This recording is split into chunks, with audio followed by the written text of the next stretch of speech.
control, shoveling dirt in every hole. Predators to condemn your soul, watching you and watching me. We're all connected but separated, misunderstood and so frustrated. A million armies of one have invaded, watching you and watching me. We live behind glass curtains and act like nothing's wrong. Soon you will belong. I know you're out there somewhere. We've watched you for so long. Wait for you to fall. We'll expose you all. I know you're out there somewhere watching me. Little brother wants to make headlines, be immortalized. Everyone's got an electric eye, we're the digital spies. They've watched you for so long. I know you're out there somewhere watching me.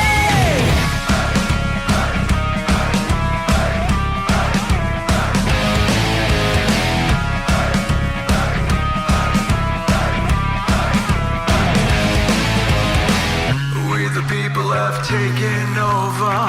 We the people are little brother, standing by to dethrone each other, watching you and watching me. Paranoid, the lens is our weapon, desensitized in our lust for attention, democratized by our voyeur obsessions, watching you and watching me. Slaves to perfection, don't let them project you as you are. Reveal your every flaw. I know you're out there somewhere. We've watched you for so long. Wait for you to fall. We'll expose you all. I know you're out there somewhere watching me. Little brother wants to make headlines, be immortalized. Everyone's got an electric eye, we're the digital spies. They've watched you for so long.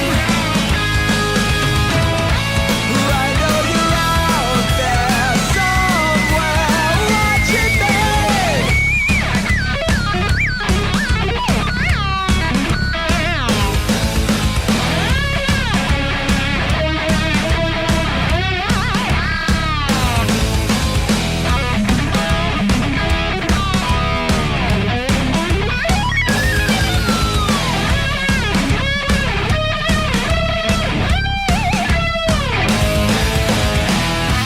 I know you're out there somewhere. This is the new totalitarian state. 1,000 eyes are waiting for you to break. Stay in line, don't make a mistake. We're watching. We watched you for so long. We wait for you to fall. We will expose you all. I know you're out there somewhere watching me.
let your experience begin right now. From high atop the mountains of British Columbia to you listening around the world, this is Spaced Out Radio. You can follow us on our website, spacedoutradio.com, on Twitter, @SpacedOutRadio. Give our Facebook page a like, Spaced Out Radio Show. You can follow us on Instagram, Dave Scott, SOR, or on our YouTube channel, Spaced Out Radio Show.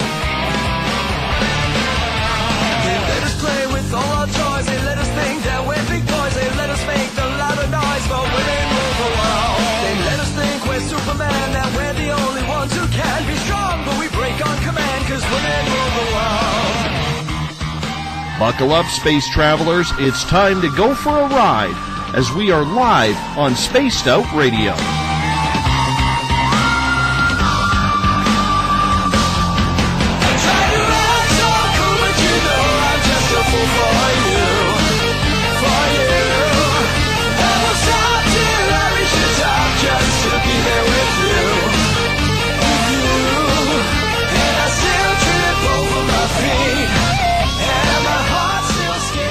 Ignition sequence start. 6, 5, 4, 3, 2, 1.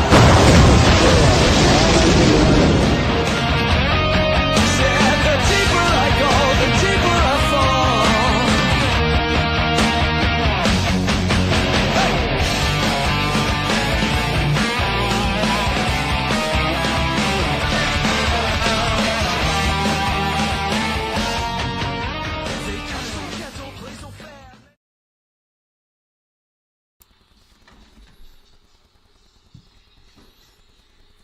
Good evening and welcome to Spaced Out Radio tonight. I am your host, Dave Scott, and thank you for listening in on spacedoutradio.com, on Spreaker, and on Revolution Radio. We welcome you to tonight's show as we broadcast out of Uncle Jimbo's cabin in the Great White North, live on this Friday night, early Saturday morning if you're on the East Coast. Here at Spaced Out Radio, we are broadcasting 3 hours a night, 7 days a week. We want to be your official one-stop shop when it comes to the extraterrestrial, conspiratorial, ufological, and so much more.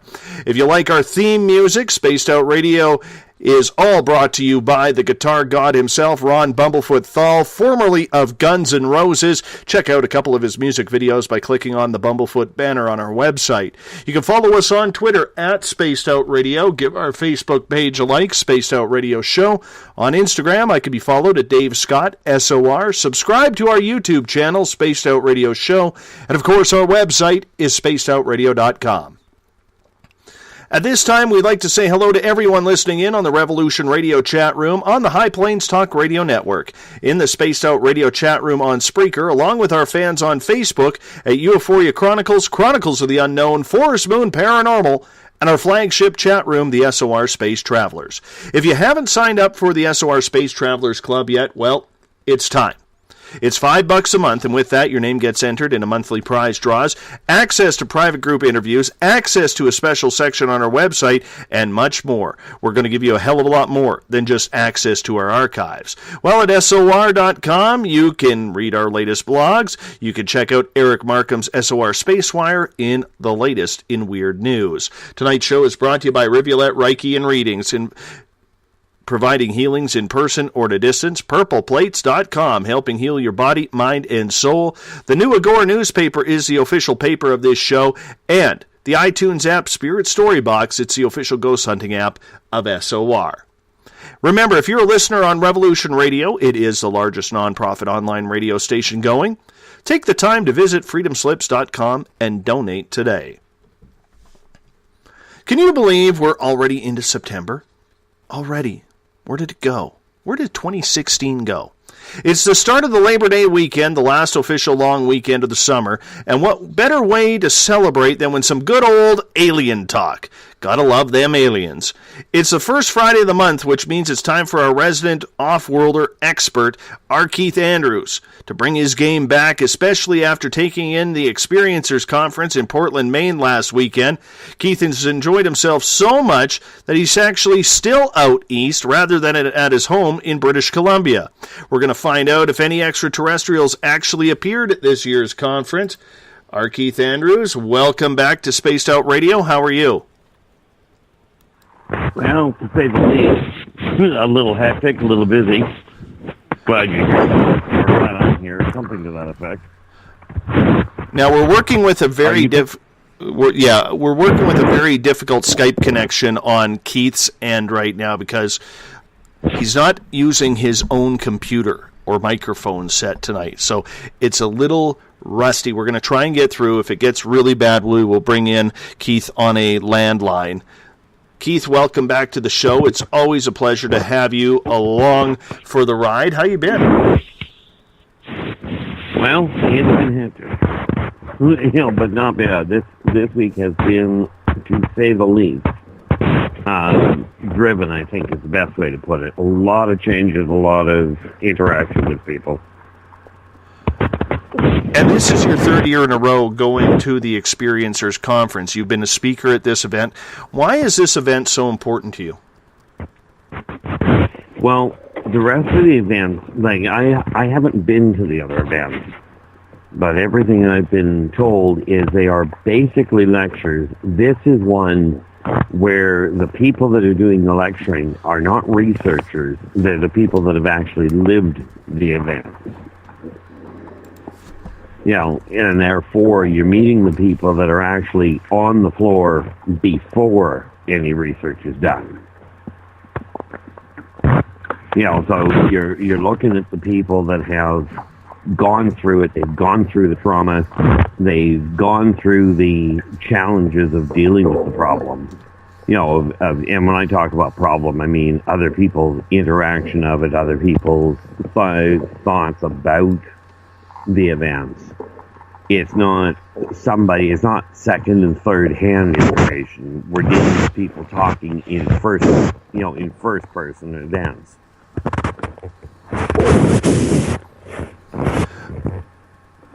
I guess that's a real benefit to what this conference is all about because you're dealing with the real people, like you said. You're not dealing with so-called experts who get all of their information secondhand from experiencers and what they've gained from sources. They're not researchers. These are true people. Example, Travis Walton, who has spoken at this event the last number of years. That's a true story. Yourself and your experiences. You've stood in front of the podium here. That's a true story. It's much more important, don't you think, to have those real-time events rather than through the words and the eyes of someone who wasn't there? Well, the reality is yes. I mean, what you're dealing with in that case, in these cases, is people that can answer the questions head on. They may not be politically correct. They may not be as smooth as a professional speaker. They'll stumble, they'll trip, but that makes it real. And in the event, and this does happen, and it happened again this year, in the event that somebody has a problem with dealing with their own stuff, you're not dealing with somebody that is trying to explain an event. Sometimes you're dealing with people that are sort of reliving it while they're telling it to you. So on top of the information, you get the actual emotion that goes with it. And that's important, because when you can see how that interaction with any extraterrestrial beings has affected people who are taking part in this conference, whether they are speaking or whether they are sitting in the crowd, that's something that you just can't get from listening to some of these top-name so-called researchers out there who really haven't even seen a UFO, let alone had an ET experience. Exactly. I mean, I've talked to researchers that, by their own admission, the closest they've gotten to an event is the aftermath. The biggest thing in their personal repertoire is seeing a light in the sky they couldn't explain. So they're talking to people, they're trying to get second, third, fourth-hand information, sometimes years after the event. The people that speak at this event are people that have gone through it head on. So, granted, as in Travis Walton's case, it's, 40 years ago he went through it. It's still living it fresh in his mind. because this is not a type of event that just goes away. It's not something that just disappears on you and you forget over time. Although I will tell you from personal experience, that would be nice. For sure. I just have to point out, in our Spaced Out Radio SOR Space Travelers Club, KJ Gandy, who lives in Florida, is listening on the waters of Florida right now. She's got the speakers cranked to Spaced Out Radio. I'm going to tell you, KJ, right now, you have no idea how jealous I am of you, that you're sitting on a boat or wherever you're sitting and listening to this show while on the water. Just watch out for sharks, will you? Because there's a lot of sharks over there. Or grouper. They got them giant grouper there as well, and barracuda. So I hope you're fishing at least. I had to get that in because I was a little jealous, Keith. Yeah, I don't doubt it. You know, I mean, right now, quite frankly, I'm sitting outside right now at the Experiencers camp out on the deck in amongst the tent city. You know, a dwindling tent city, granted. You know, and looking up at the stars going, you know, if things go a little odd and all of a sudden I stop talking to you and you don't hear from me, the odds are I'm on my way to Jupiter. Absolutely. And we want to say hi to all the friends that KJ is with on that boat right now listening in to Spaced Out Radio. Keep your eyes in the skies. You never know what's going to fly over, and watch out for them hurricanes or SpaceX rockets that explode down there. So just be careful on that water. Right on. I've got a good friend beside me right now who's listening in. I'm not sure if he's going to say anything.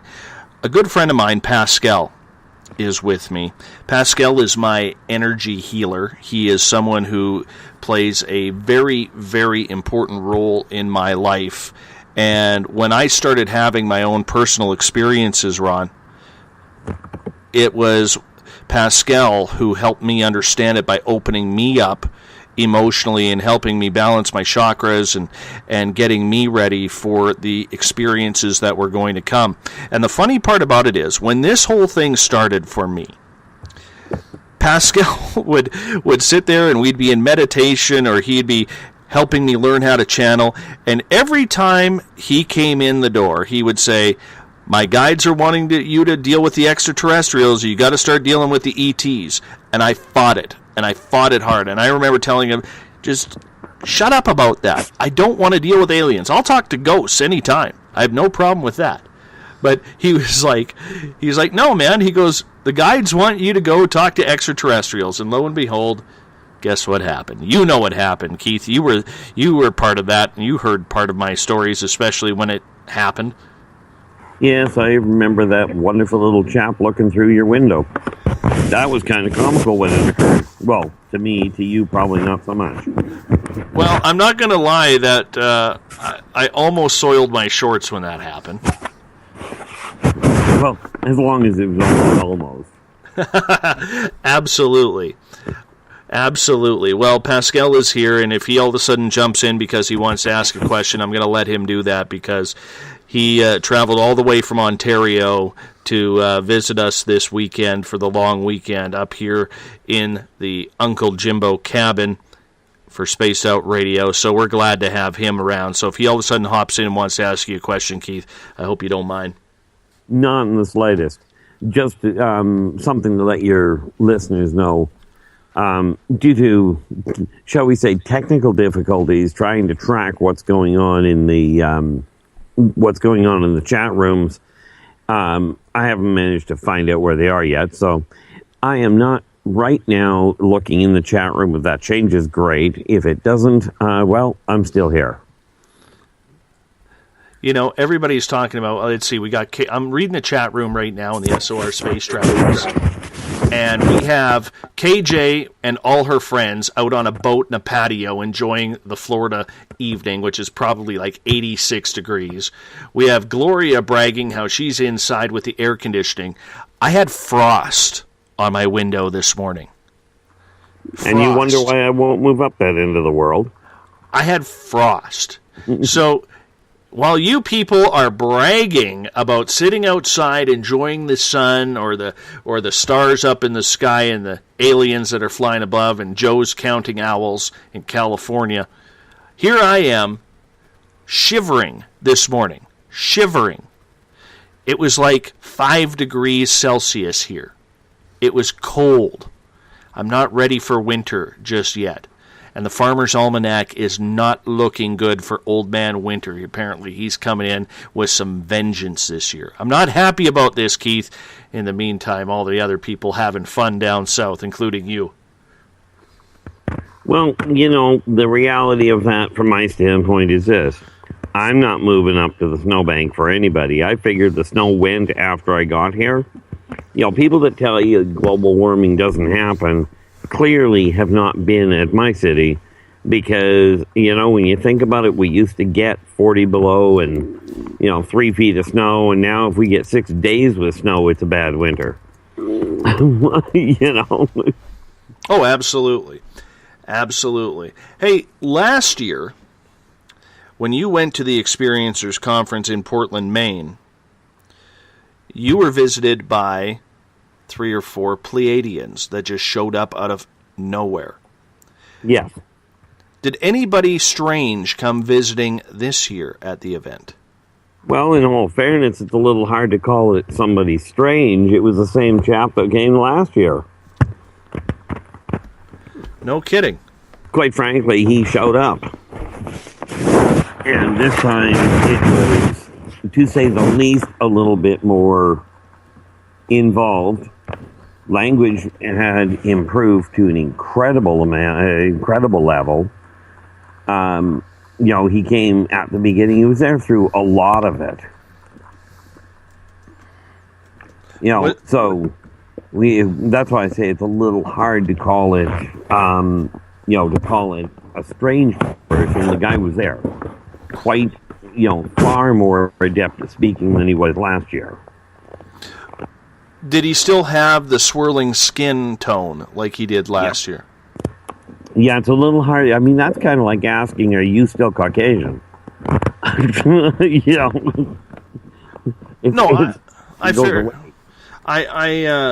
totally understand with what you're saying.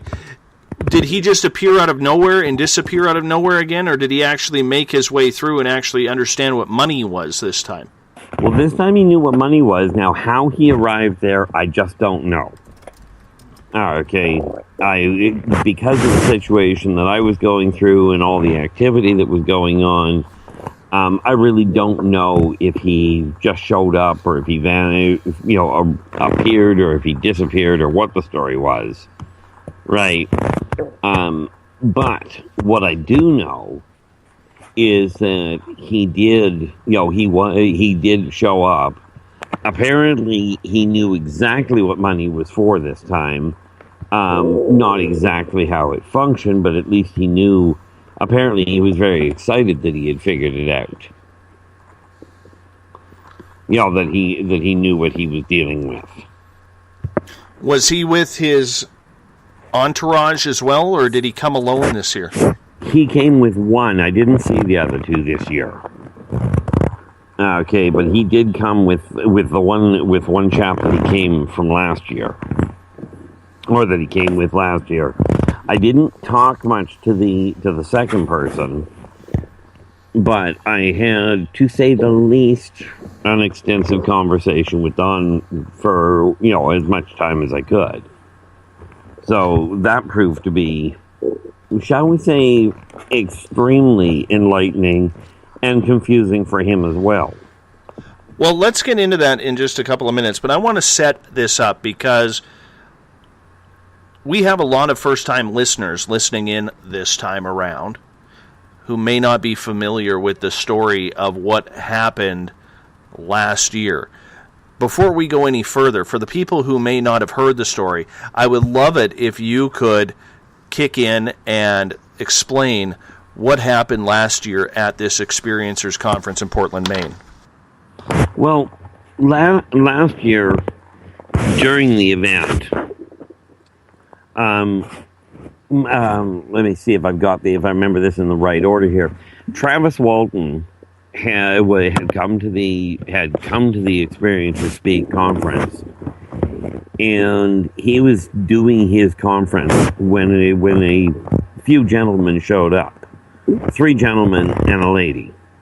Now, when it was first pointed out to me,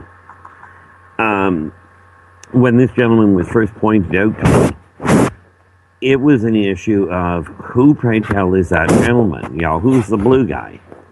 Well, when it clued in that he was there, I walked over, and the first thing I noticed, before I even started talking to him, was that, his skin was blue all right, or more to the point, it was silvery blue. And it turned around, and it actually was fluid. Like, you could watch his pigmentation move. So I approached him, and the gentleman he was talking to, things didn't seem to be going as smoothly as it could have. So I, politely stepped in and asked the gentleman, I says, and just so we can quit going, gentlemen, it turns out the man's name was Don. At least that's what he called himself. Now, when he showed up, I asked him, I says, please don't take offense, but are you by any chance Pleiadian? And he looks at me and he cocks his head a little sideways and he goes, yes. And, so I immediately shifted gears and I thanked him for his, I thanked him for showing up, welcomed him to the conference, told him, this is certainly the place if you're here to meet people that have, at the very least claimed to interact with off-worlders, this was the place to find them. So I asked him, we talked for a little bit, and I asked him about a gentleman that, or I didn't ask him, I told him about a gentleman that I had run into many years ago. Right. That I called a Martokian. And everybody I had mentioned a Martokian to had just kind of looked at me oddly and went, well, what the heck is a Martokian? Don, when I mentioned it to him, got visibly and physically excited that I had actually seen this gentleman. Right, wanted to know what he was there for, wanted to know where I had seen him, what he had been up to. To say the least, the physical reaction was certainly one of familiarity. So we talked for a little while longer, and then he said he had to go. So I got a picture of him, and I've got some great news for you on this one, which you'll get in about 10 seconds. But I got we asked if we could get a picture, and the answer was yes. But when we offered to give him back send him a copy of it, he adamantly said, no, I don't want it to be made public. I don't want it going over Facebook or anything to that effect. I could show it face to face, but that was it. Now, that being said, I told him, okay, no problem. I will not send it. I will not, I won't post it anywhere until I get verbal permission. So he thanked me very much. He left the conference hall and entered the lobby. Well, he never got out of the lobby. He just simply faded out. It was very much along the lines of the old Star Trek movies where you dematerialize. Now, he vanished. I did a bunch of research after the fact, but jumping ahead to the piece of good news that I was given, or that I've got for you, is Don showed up again this year and has now given me permission to post the picture if I choose to. You took a lot of heat for that picture, Keith. Did you talk to Don about how much heat you actually took from the public about it? That was the next step that I was going to tell you. I figured I'd give it. Keith, I got to say, you're breaking up, and we're getting a lot of static on this end, and people are having some troubles trying to make everything out. Okay, let's try that again and see if we can stabilize things here. Are you using a headset microphone? No, because I unfortunately don't have one. I fried 3/4 of my own computer. This is, in all fairness, my computer, but we've had to, like I said, about an hour before the show, everything was set up. It should have been set stable, the whole 9 yards. And quite frankly, unbeknownst to me, the whole setup got shoved sideways. Huh. So I sort of had to improvise. The gentleman, when I got home, right, I did some research right there on the spot, and as it turned out, nobody else had approached him. I mean, he had talked to a few people, but nobody registered it. In addition to that, there was one person in particular that had actually seen Dawn and company actually materialize in the lobby, which created, to say the least, a stir.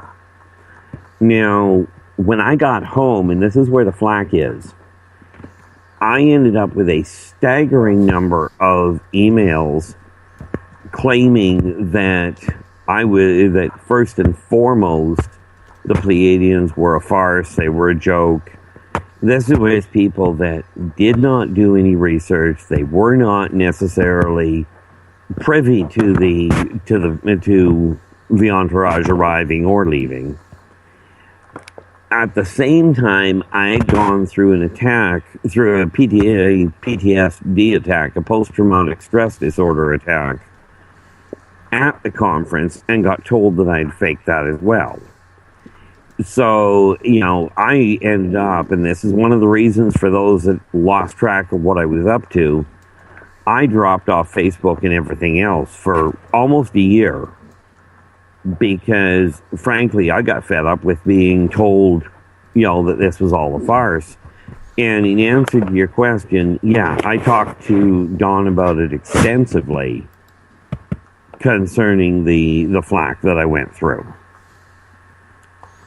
What did he say to you in regards to that, Keith? He was very upset that I had to go through that at all, because in his eyes that should never have happened. Okay, in his eyes, he says, there is no way that people that that did not look into it, that did not have the information, there is no way people should treat each other in that fashion. Right.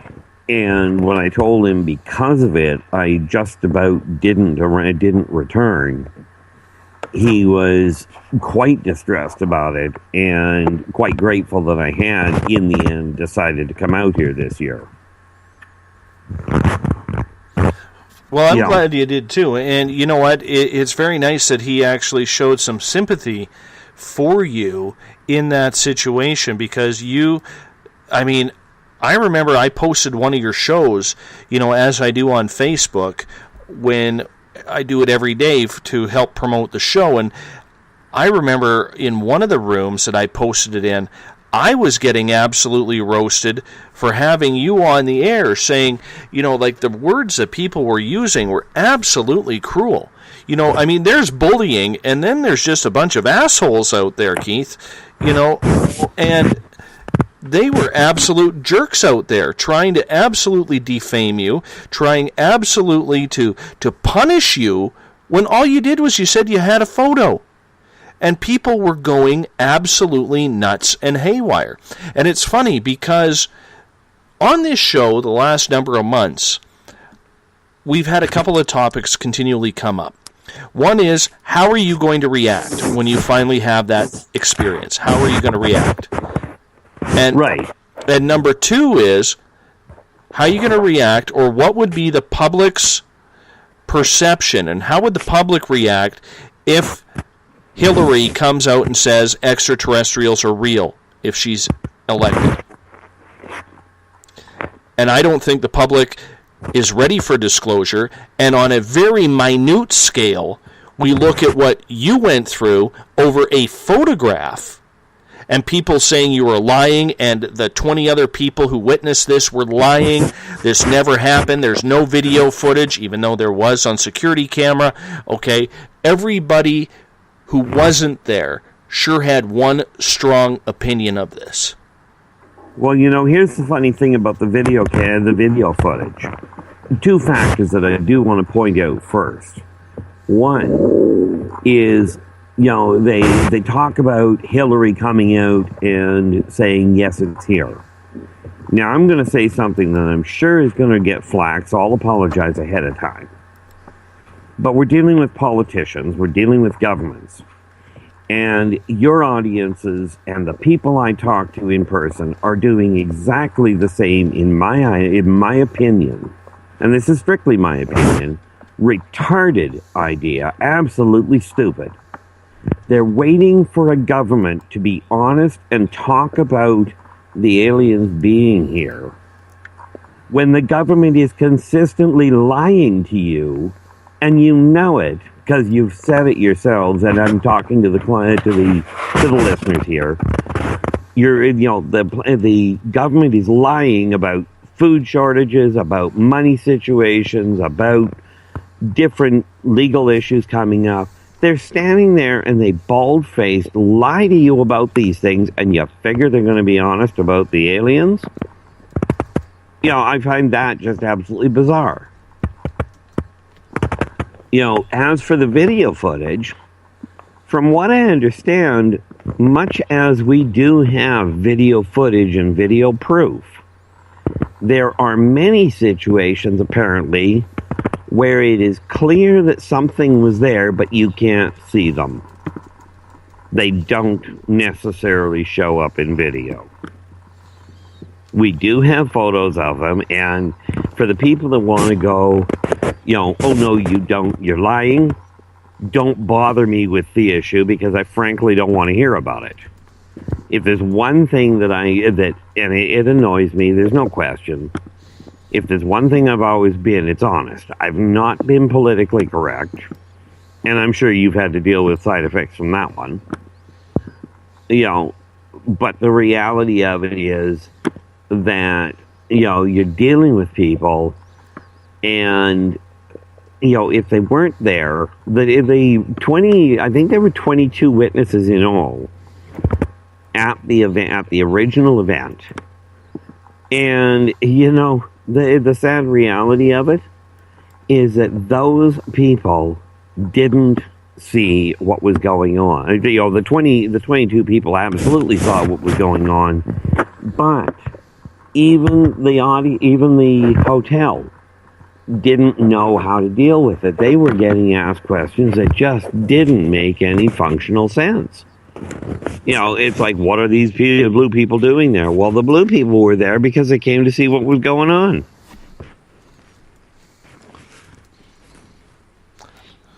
So you and Don had a chance to sit down and talk for how long? All in all, over the course of the last week, as in he came out to our Experiencers Speak retreat, the Experiencers retreat.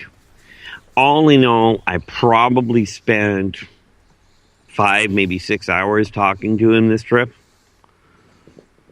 Well, let's get into what that discussion was about. Take us, I know you're going to have to give us the Coles Notes version, but, if I got to spend 3 hours talking about Don and what he said to you, I have no problem doing that.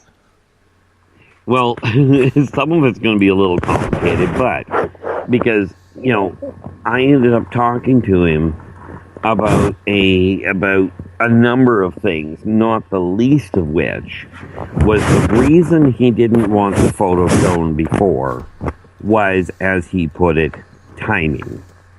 There were things, and he didn't go into this part, but he said there were things that were necessary that had to be in place before he could do anything. And therefore, before anything could be done at all. And therefore, he couldn't afford to let us, pass it around. And again, when he was talking to me, he was all apologies about my having to go through that, but was very happy that I did. Very happy that I was willing to stand my ground on it. We talked about the issue of the issues that, yes, they have been here for, frankly, centuries.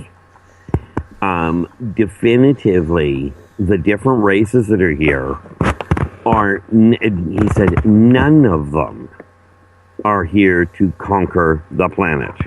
Not a one of them. Right? There are some that have, shall we say, dissident members, but as far as an overall racial group, the answer is no. You think about it though. If they wanted to take over, let's face it, these guys they materialized inside a building in the United States.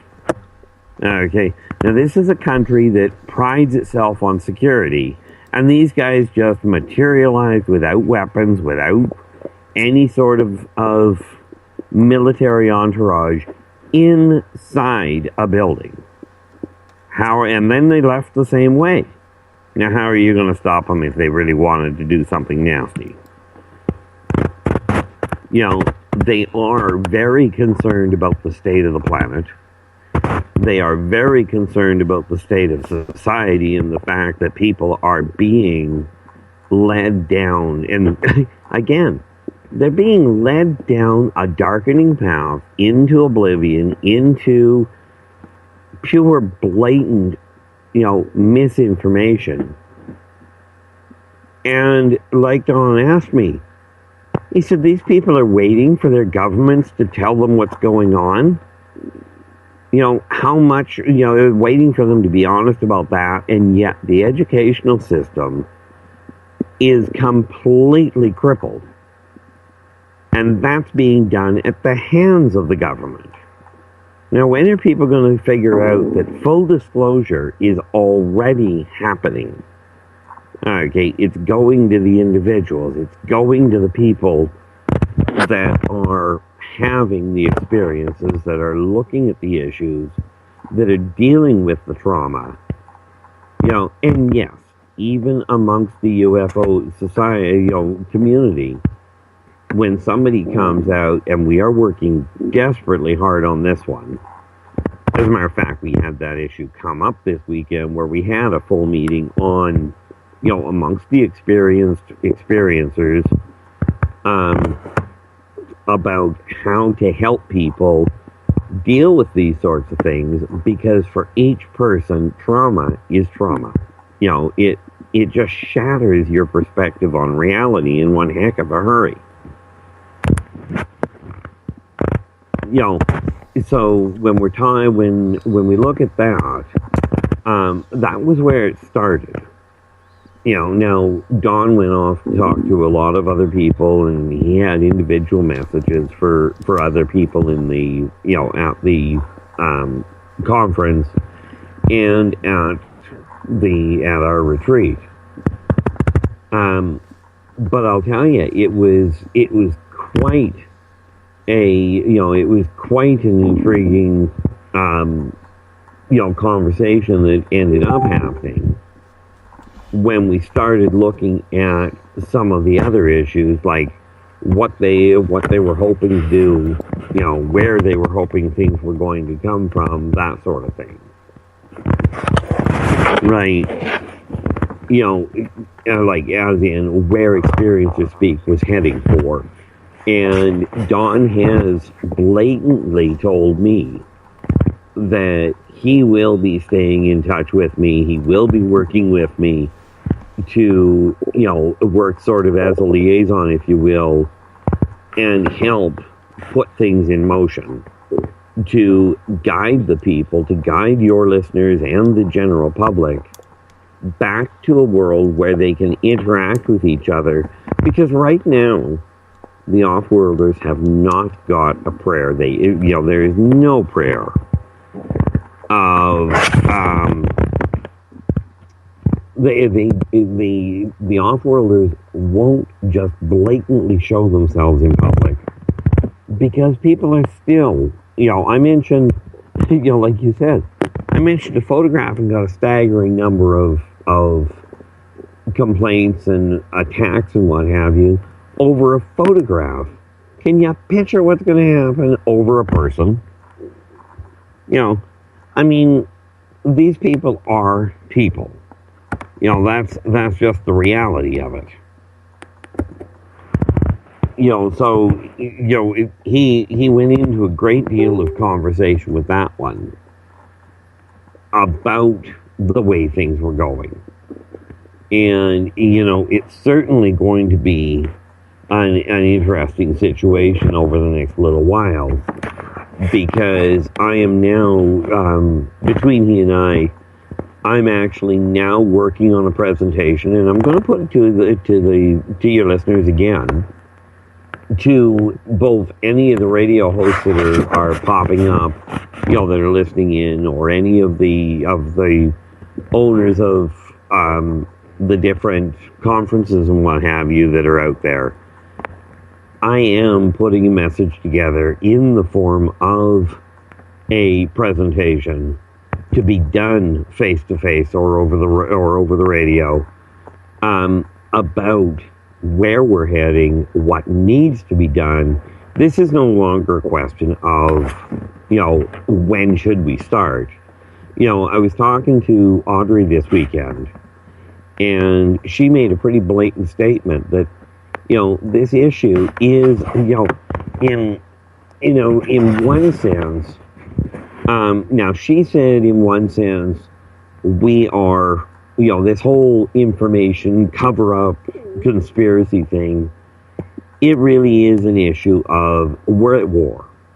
And what I mean by that is does not mean any guns are involved. It means we're trying to get the truth out, and people are trying to stop it. And I mean, you take a look at the comments that you got there, Dave. People are brutal. They are extremely immature. They are extremely volatile. And frankly, it's because of being afraid of the things that they claim to be interested in. Okay. That's the reality of it. Okay. So, what we're looking at now is trying to figure out, or trying to put a plan together. We're already starting to put plans in place for next year, for another conference, and we're actually, it's growing to the point that we're actually, from what I understand, it looks like we may be nothing concrete yet. We might end up extending it another day, which, for any conference says it's a good thing.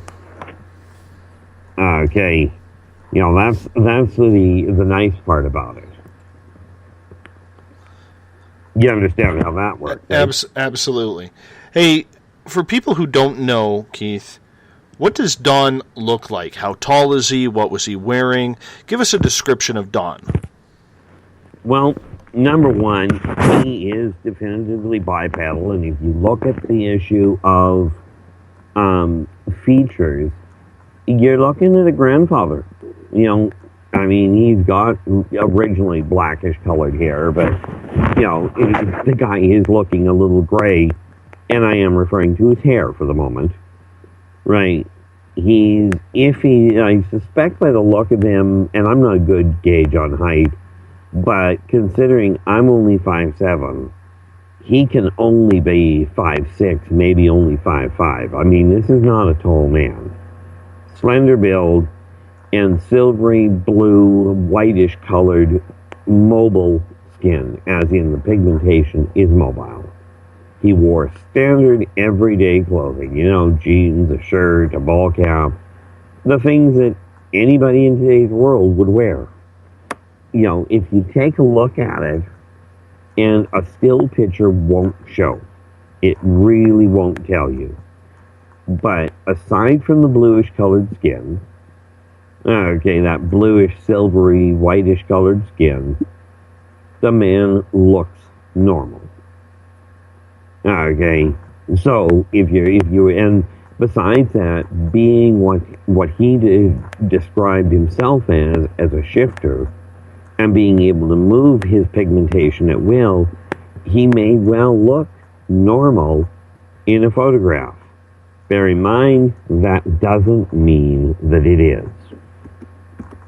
Okay, it doesn't mean that he is just standard, and rest assured, with his mind, standard is not how I would call him.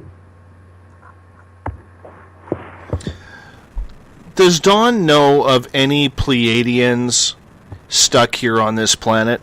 And the reason why I ask that is one of our guests, he goes by the name Audrey.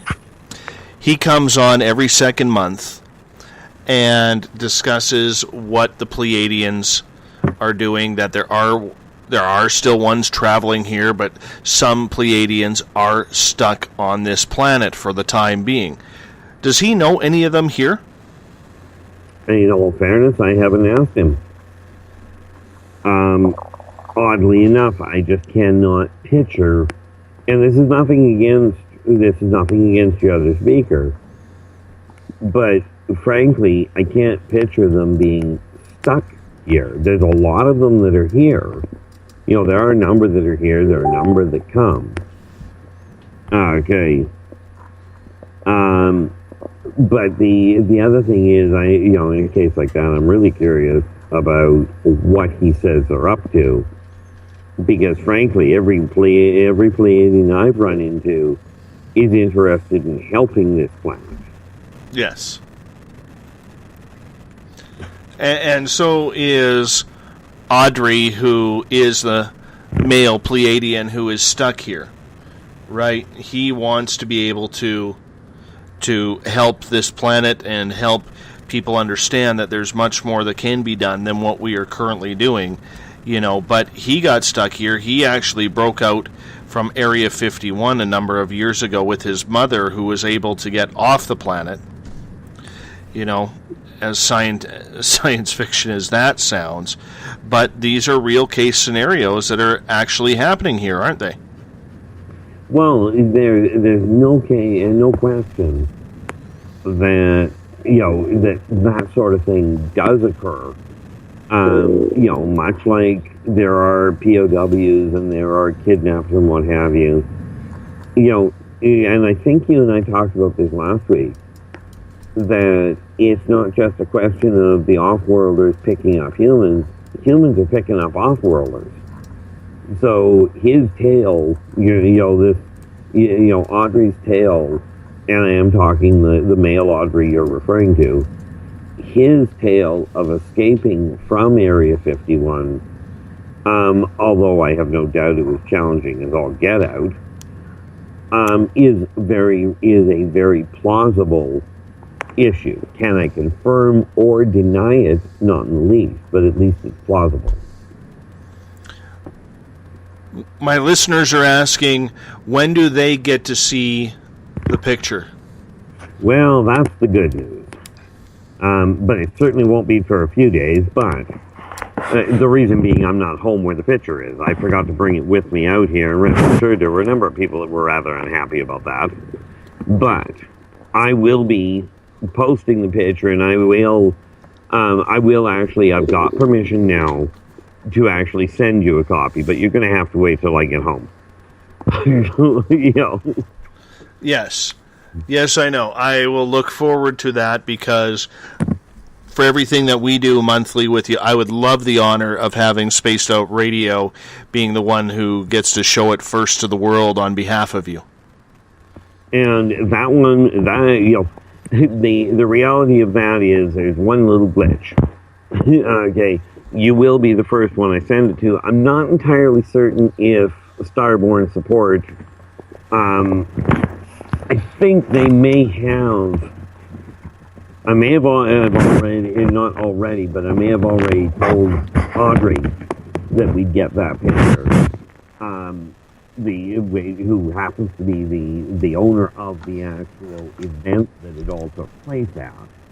But as far as anybody else goes, I can certainly give you my word that you will be the next one getting it. I appreciate that. I can accept that. Did you get a chance to maybe touch his hand or his skin, maybe his face or his hair, to feel if it felt human? Well, let's stay away from the face and the hair, because I'm just not into that sort of thing with a guy. As far as shaking his hand goes, as far as, as many people do, as far as a farewell hug, absolutely. And, aside from being solid like a human, the one thing about him, and not everybody can do this, but I could feel the pigmentation move. Okay. In other words, I could feel the way it was likened to me, simply put, was, the funny little bubble stickers? Yes. Okay. And you push on them and the color moves around. Right. It felt like that. Like, it didn't feel like the plastic, but you could feel the pigmentation move, and it looked like that kind of movement when you added pressure. And I'm afraid there is just no makeup that I'm aware of at all that does that. I have an audience question here in the Space Out Radio chat room on Spreaker. This coming from Steve in Maple Ridge, BC. And Steve is asking, is a Pleiadian the equivalent of a tall white? No. Or is a tall white? No. The tall whites that everybody talks about are Nords. They're the Nordics. Now, some Nordics do come through the Pleiadian system, but they are Nordics. So what would it... Sorry, go ahead. Pleiadians are a bluish color. They're a bluish, silvery, whitish color. And, and those are the hybrids that you see. True Pleiadians, there's a problem. The atmosphere here will kill them, so you're not likely to see them on this planet. But true Pleiadians are translucent blue and bald.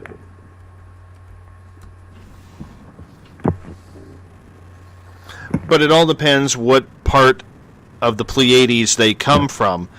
And this comes from Audrey, or my Audrey, not your Audrey, because mine's male, yours is female. Yeah. But Audrey, that I am dealing with, said, yes, they have the bluish silvers, but they also have very humanoid-looking beings that he is. The main difference being is the feet. And I'll tell you, when I Skyped with Audrey, and he actually put the camera down to show me his feet, it scared the hell out of me. Okay. Like, I knew I was dealing with the real thing, because his toes aren't really toes. They look more like fingers. Right. And for someone who's never seen that before, Keith, you know me, I get all excited and, oh, wow, holy crap kind of thing, and that's exactly what happened at that moment. That was a reality break for me, man. Yeah, that would be kind of an indicator that you're dealing with somebody that isn't entirely human at the very least. Exactly. Exactly.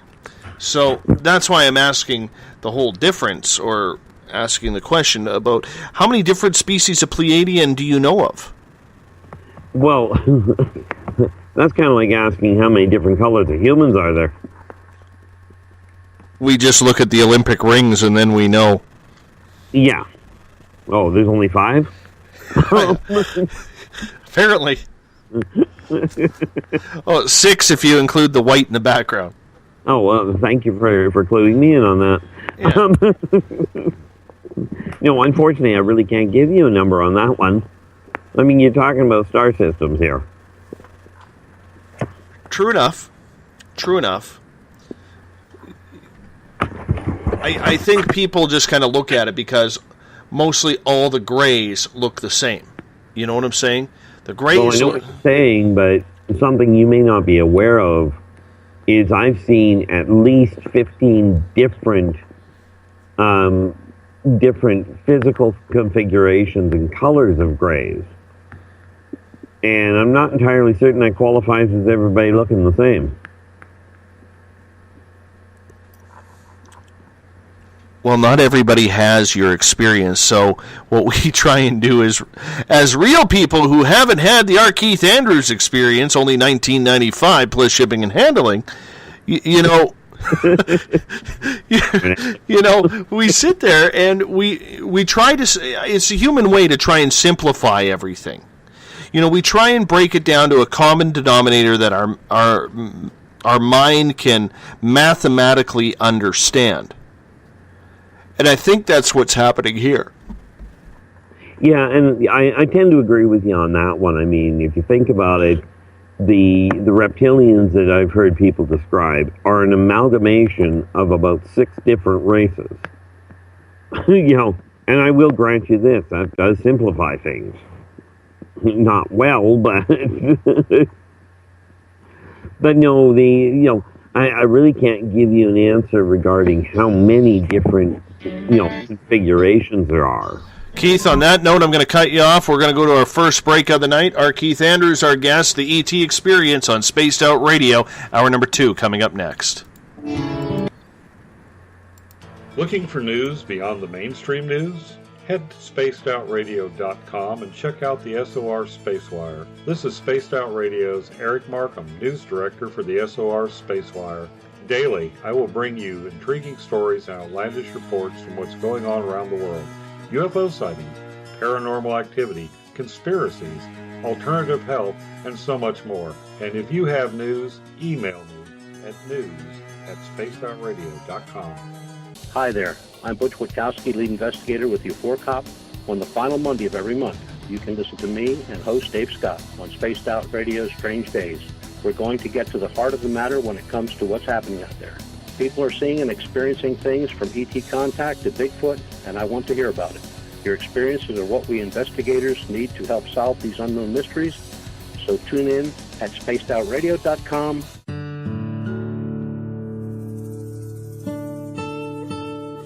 Greetings and salutations, space travelers, from the Chronicles of the Unknown team.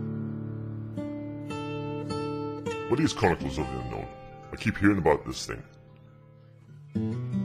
It's a new paranormal reality TV show based right here in beautiful British Columbia, Canada. Follow our team as we uncover claims of activity on the Caribou Gold Rush Trail. You can also follow us here every third Monday, where 2 members of our team will be available to answer your questions. Have you ever wondered about those weird and strange creatures people have reported throughout history? Do you wonder if those stories are real? Me too, and that's why I started Cryptopia.us. Hey, this is Rob Morphy, crypto historian. Join me once a month on Spaced Out Radio with Dave Scott, where we will get into the odd and bizarre reports, from the Dover Demon to hairy hominids and everything in between. I will break down what people like you and me are seeing at spacedoutradio.com. Visit purpleplates.com today. For over 40 years, the Purple Energy Plates have been delivering amazing results for their many customers. Inspired by the great genius Nikola Tesla, the harmony, healing, and energetic effects of the plates have proven over and over to be beneficial and often miraculous to thousands of customers. With their money-back guarantee and the many benefits, how can you afford not to get one? Check their site for daily specials and choose from their many energy products. You won't be sorry. Visit them today at purpleplates.com for mind, body, and spirit, and expect a miracle. Strange creatures lurking in the night, the sounds of wood knocking in the forest, odd happenings right out of a fictional world. These are the reports I love. Hi there, this is author Ronald Murphy, and I would love it if you join me and Spaced Out Radio host Dave Scott the second Wednesday of every month on our journey into the unknown land of cryptozoology at spacedoutradio.com. From Mothman to Frogman and everything in between. Hey, they don't call me the crypto guru for nothing. Are you interested in advertising on Spaced Out Radio? Head to our website at spacedoutradio.com and click on our advertising tab. There, you will find an assortment of ways you can get your product out there with us, from radio commercials to banners and social media. Have a product you like our hosts to endorse? We can do that too. Visit spacedoutradio.com for more details. From British Columbia to Northern California, Pacific North Weird has Cascadia covered.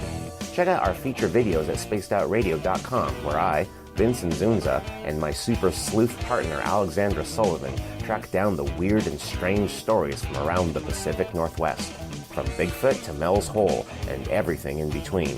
This is what makes life exciting. So why report the normal when we can report the Pacific North Weird right here at spacedoutradio.com. Oh, there's only one way to rock. Loud and proud. In high definition. Radio 702 rocks. Las Vegas. Have you ever had an extraterrestrial experience? One you just couldn't explain? Well, maybe I can help. Hello, I am Samantha Mullet. On the second Tuesday of each month, I will join Dave Scott on Spaced Out Radio to bring a human aspect to ET contact. It's something I've lived with my entire life, and I'd love to help you understand. Let's share our experiences. The ET Experience, the second Tuesday of each month, only on Spaced Out Radio. Hi there, this is Jolene with Reveal Reiki and Readings, and I want you to relax. Let me help you chill out and get in touch with your body, mind, and soul. In this busy world, sometimes we need to let go, and this is where I can help. Visit my website, rivuletrr.wix.com/rivuletrr&r. Every Saturday and Sunday night, as Dave Scott wanders aimlessly in the wilderness, you can come hang out with me, James Tyson, in Spaced Out Weekend. Starting at 9 p.m. Pacific, midnight Eastern, I'll take you along as we talk with some of the best experts in their fields. SpacedOutRadio.com is the place to find us. So sit down, relax, put your feet up. Enjoy the topics like the paranormal, supernatural, intuitiveness, and so much more. Hope to see you there. Hi there, this is your psychic medium, Joanna, and I would love it if you would join us every other Sunday on Spaced Out Weekend. With host James Tyson, we'll bring you personal psychic messages on two mediums and a large. Questions about love, life, career changes. We would love it if you would come and join us live. Call in and listen in for the experience. Allow us to open the doors to your other side. Two mediums and a large, heard only on Spaced Out Weekend at spacedoutradio.com. Would you like to become one of our space travelers? All you have to do is click on the Space Travelers icon at spacedoutradio.com. For only $5 a month, you can get access to some great prizes, as well as private monthly shows, newsletters, and a members-only section on our website. Become a space traveler today.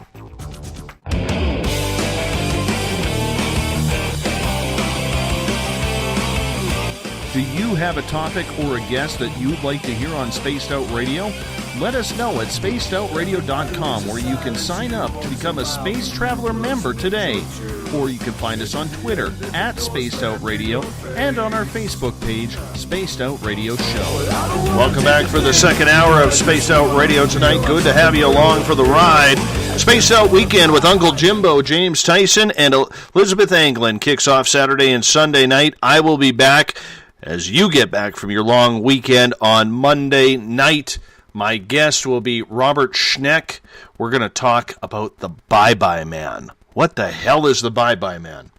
One of these eerie folklore legends in the United States. That's what we're getting into.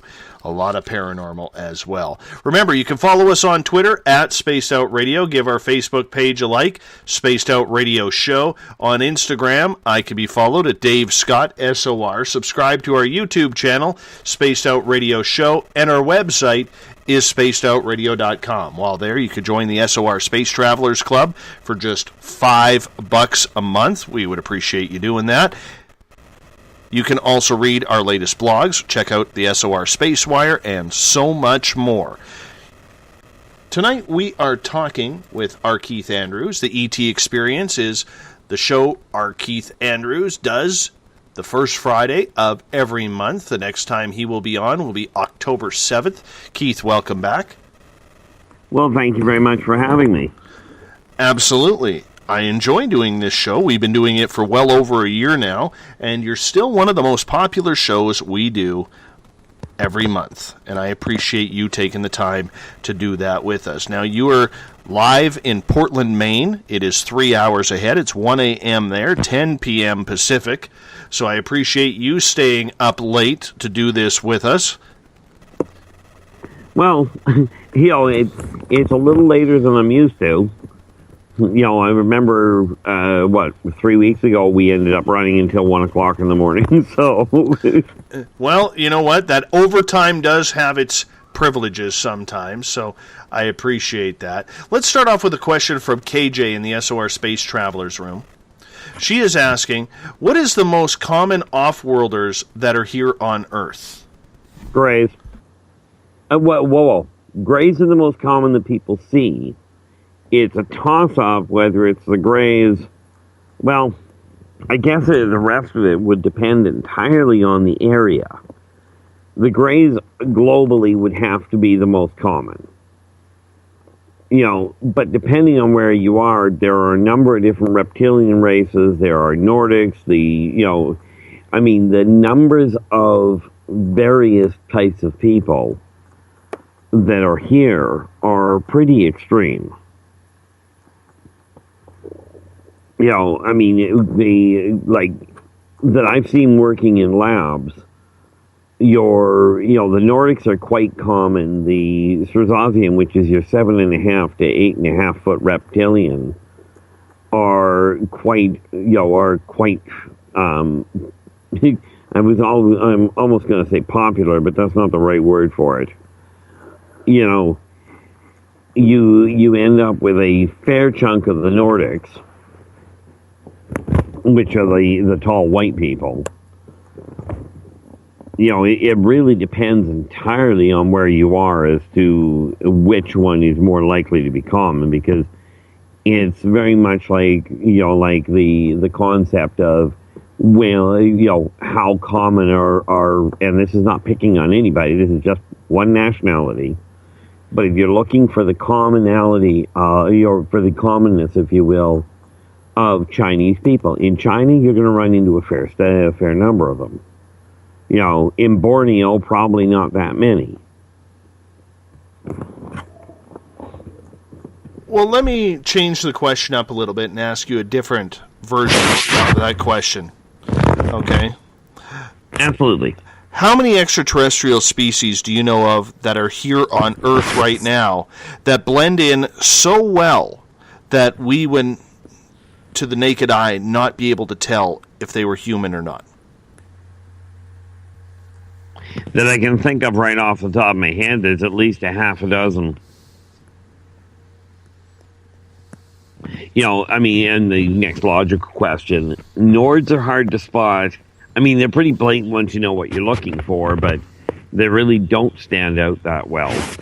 The Arcturons and the Melbians are almost impossible to spot, and I'm talking about physical, not necessarily behavioral.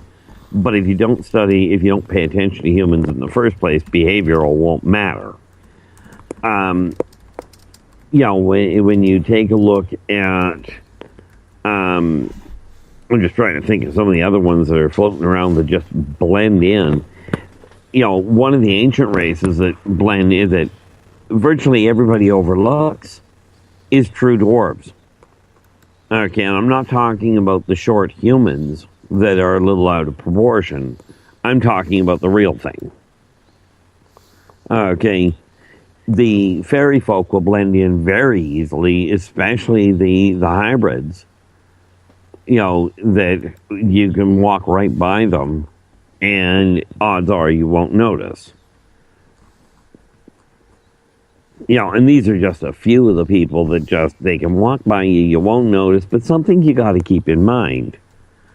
It's kind of like, in simplest terms, you got a bunch of, I'm down here in the States. Now, I'm Canadian, and obviously I'm down here amongst a whole pile of Americans. One of the chaps that shows up over here for the conference on a regular basis pops in from England. And rest assured, we all look, from that standpoint, as, shall we say, cliche as it sounds, we all look alike. You know, the fact, I mean, even Don, if you ignore the fact he's blue, right, he looks normal. Nordics, they look like people. They just happen to be a little taller and white-haired. And in all fairness, more often than not, it's actually a light blonde. They almost look Dutch, don't they? Because the Dutch are the tallest people in the world per average. Okay, yeah. And, yeah, that would, from that standpoint, that's a good way to put it. I hate the Dutch. Why? They're cheap. Just because you're short? They're cheap, and I'm short. Well, I've met some Canadians, some Americans, some English people, some Africans that are cheap as all get out. Although the short thing I can't help you with. I know. Well, that's not entirely true. I do know how to build a rack. And that's a rack. Well, that's good. Hey, I have to tell you an experience I had a few weeks ago.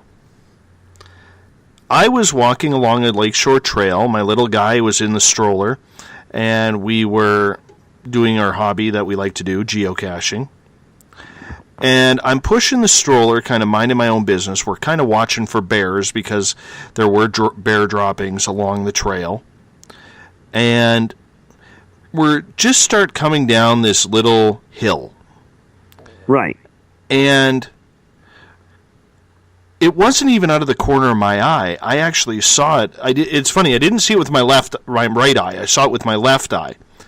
And probably 10, 15 feet in front of me, out from this little grove of small trees, this little being popped out like it was going to walk around across the trail. It stopped, and then it must have noticed me because it took off right back in. I would say this thing was maybe 1.5 feet, 2 feet tall, if more like 1.5 feet. And it was so lightning quick, I didn't even see it clearly. It looked blurry, of all things. What would something like that be? Because I know, mentioning this story, now the chat rooms are going to go absolutely ballistic that I saw a gnome, and they know how I hate gnomes, and now I'm going to take the harassment for it.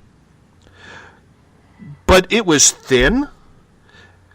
I could see really thin arms, really thin legs, but the body almost looked like a stick, if that makes sense. Like if you were to pull, like maybe 3 inches wide and, like I said, 1.5 feet tall, it looked like a stick. It didn't look like a human shape that you would assume like a gnome to be. What would that be? Well, let's scrap the issue of it wasn't a gnome. Okay, you're talking about the wood folk, the wood spirits. Okay, essentially, and you're going to love me for this one, but by the description you've just given me, you're talking about a tree person. Okay, you know, I mean, to me, this is just plain normal. They're the caretakers. From your listener's standpoint, it's completely out of, you know, the fantasy world. The ironic part is the fantasy world is designed around the real world. But you're not dealing with a gnome, you're dealing with a tree folk. Which is why, by the way, they could move at the speed they could, because the little guy adapts extremely quickly. Because gnomes are not that quick. Like, I didn't even see a face on it. It was like, boom there, boom gone. It was quick, man. Very fast. Doubt about the speed it was traveling. You know, but you're certainly talking about, like I said, this is definitively not a gnome, so the fact that you don't like gnomes, that's no problem. Although you're missing out on a great people. But what you're describing is a tree folk. You know, and they are there for one reason. They're there to take care of the plants.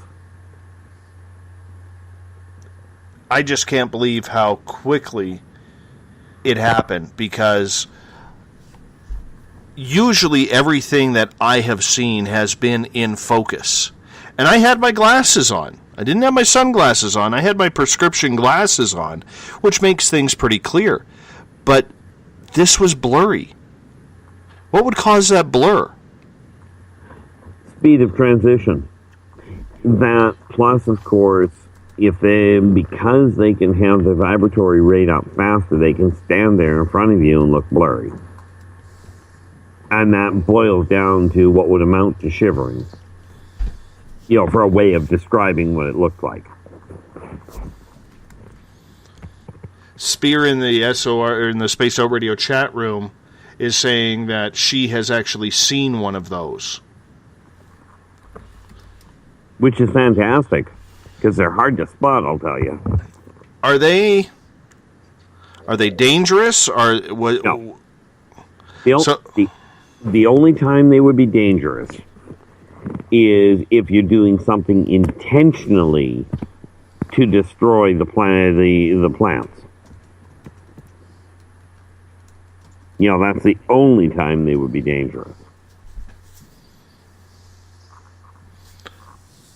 So this guy must have been pretty shocked, kind of like strolling across the path, like, do. Oh, crap, human, I'm out of here. Essentially correct. What is their job? What is their role in this? Simply to look after the plants. To help make sure the plants stay healthy, to make sure that the plants stay working together. And rest assured, the plants do work together. But that is their purpose. So if, going into the woods is no problem. Treat the planet with respect. The karmic law dictates very clearly, do unto others as you desire them to do unto you. So since you're living on this planet, it's time to treat her properly. That's the easiest way to stay on their good side. Would they be part of the fairy realm? Because I know the area where I live, I would say 1 out of every 5 houses has some sort of fairy garden. And you and I have talked about how my daughter actually has fairies that will come into her room. She is surrounded by fairies ever since we moved up here. And the answer is yes. In one sense, the answer is yes, but they are not, from a genetic standpoint, related.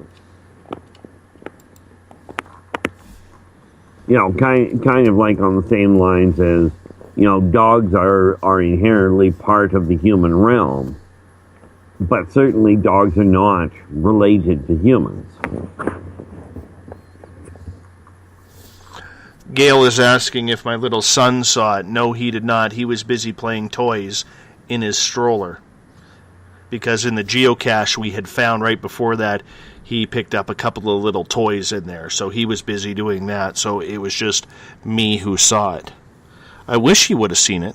That would have been kind of cool to have that conversation. Oh, definitely. And it would certainly have been something for him to hang on to, as it were. Got a question from Joe in the SOR Space Travelers Club. He is asking, what's the best way to tell if your significant other is an extraterrestrial? The odd part there is no real functional way. But the best thing that I can tell you right off the bat, it's a viable question. But the best way is treat her like a normal person. Treat her as you desire to be treated. And if, in fact, your significant other is from a different world, take that as though they're from a different state, or a different province, or a different country, and treat them decently. That's the reality behind that. It's not a question of, it's not a question of is your other half not quite what you thought, right? just treat them decently and talk to them about different things. If you figure that they may be an off-worlder, then do a little bit of listening, a little bit of communicating, well, a lot of communicating. See if you can find or if you can spot something that holds a consistent pattern, and by all means, politely ask them about it, but do not, and that is do not, make the mistake of saying, oh, you're from a different world and therefore you should have special abilities. That is not the way it works. Question from Mario in the Space Out Radio chat room on Spreaker. Keith, have you ever met Enki or Marduk or any alien that has a leadership position? And if so, describe them and what happened during that meeting. Well, I've run into a number of, different leaders, as it were. Now, the ironic part is, as far as what went on, that's the easy part. I find it interesting when people talk about Enki and what have you. Number one, if you're looking for a physical description, that becomes a little bit challenging because I haven't done any. When it comes to knowing what they're looking like per se, I mean, Enki tends to take on human form, but Enki is not locked into human form. Okay, very much like Marduk. The big issue, or more to the point, one of the biggest ones that I ran into, or one of the, and he wasn't exactly the leader of the community, but there is a gentleman and he's vegan, which, by the way, I do not mean the man does not eat, any form of meat. We are talking about a race, not a lifestyle. And that was Cyric. And when I met him, that's a fleet commander. Very blunt, very, he has a very domineering side to him, but if you can use your brains and treat him with respect, he's easy to deal with. Right, and we've had a lot of conversations about different things and, different ways that wars or conflicts can be settled.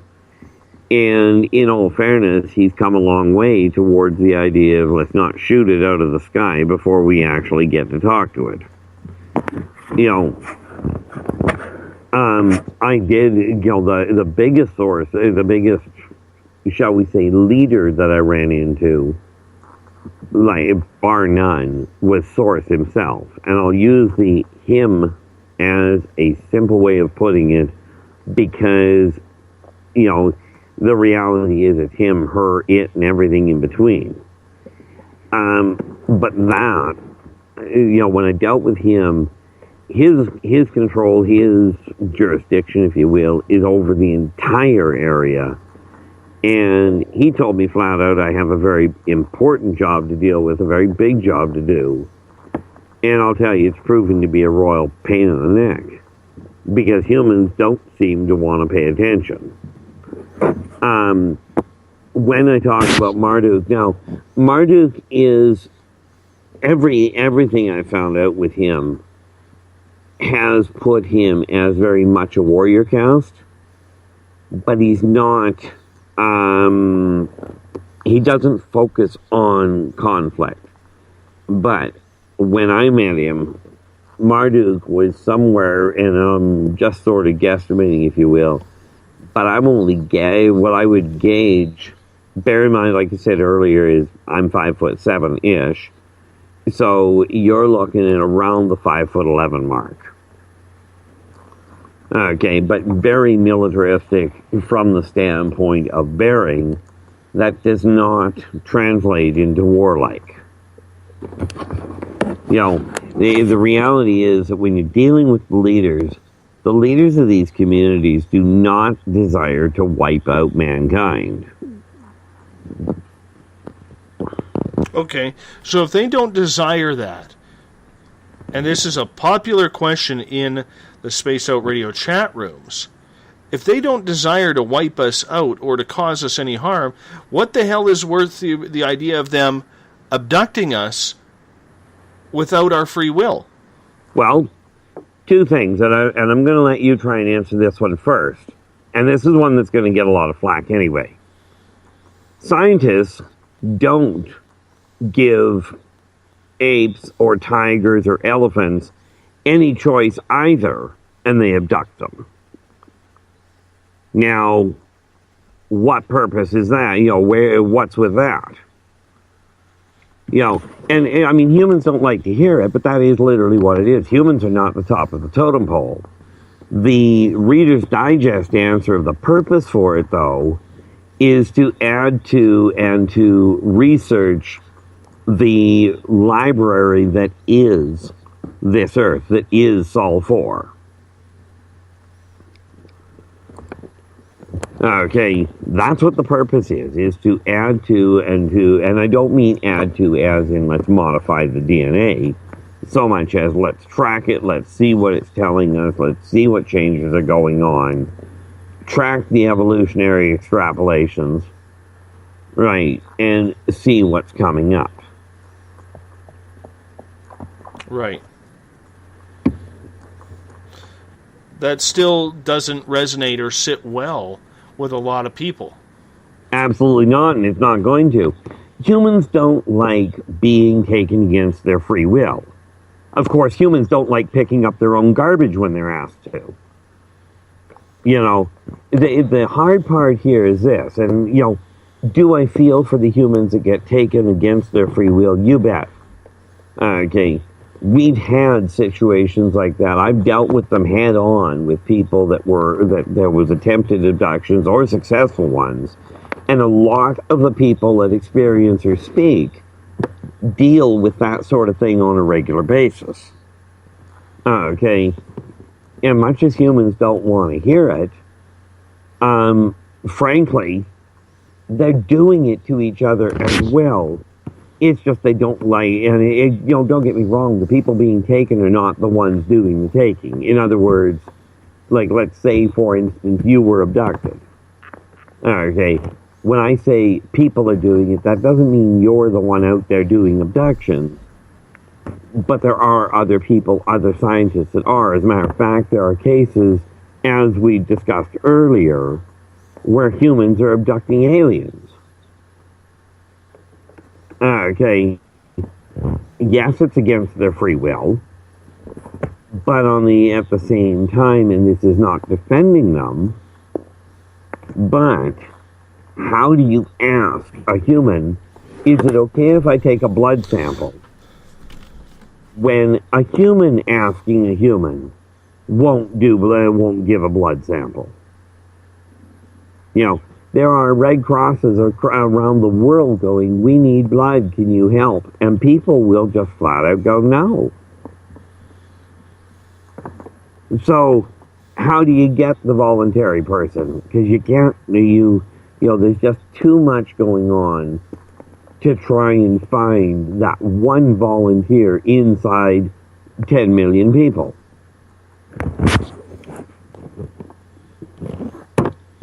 Make sense? And that does make sense, but one of the things I never thought of is there's said to be aliens at Area 51. If they are there, how many of them are there on their free will, or how many have we kidnapped? and are doing the exact same thing that the ETs are doing to us. Sadly, a staggering number are being held against their will. Okay. The Greys are one of the few that come and go. Okay. Many races have people trapped in places, and not just Area 51, but places like Area 51. And the humans are going, no, you can't have them back. We're trying to get to understand them. By the way, would you please give us back our people? Now, do you see a problem with this? I totally do. I mean, when you look at it logically that way, it does it does make sense. You know, and I don't think a lot of us think that way because we tend to think that we are the top of the food chain. Well, yeah, and that's what most people just don't like to hear. You know, people are looking at it and going, it's just not, you know, it's just one of these things that people don't want to hear, that they're doing the same thing, they're causing the same problem, you know, and they just don't like, you know, so to speak, getting what they're giving. Okay, here's a comment from Shar. They have no right.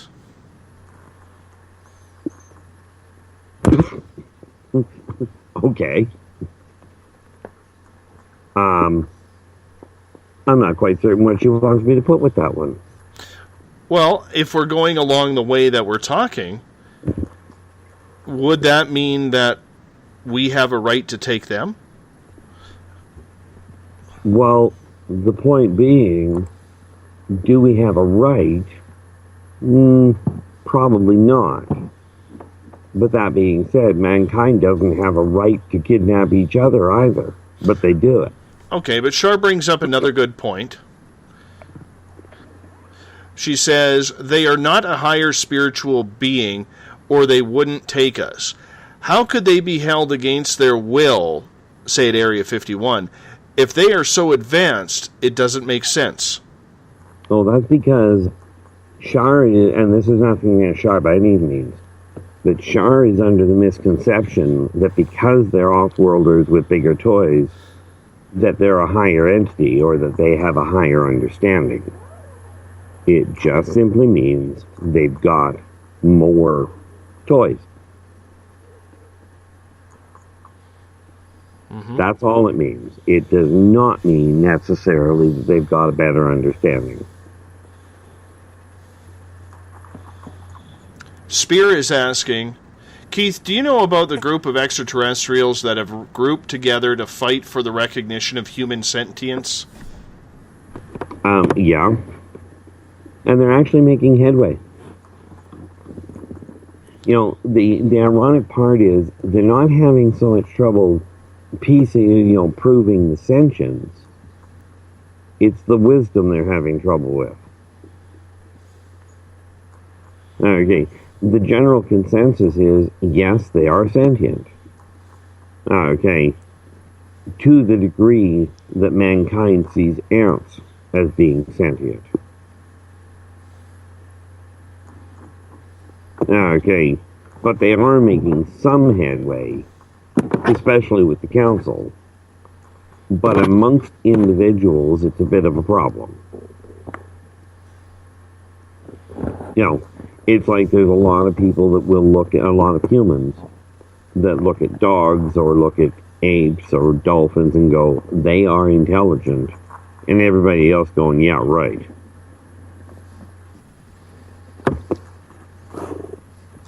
Question from Joe in the Space Out Radio chat room on Spreaker, or on Facebook, pardon me. Getting back to the tree folk for a minute.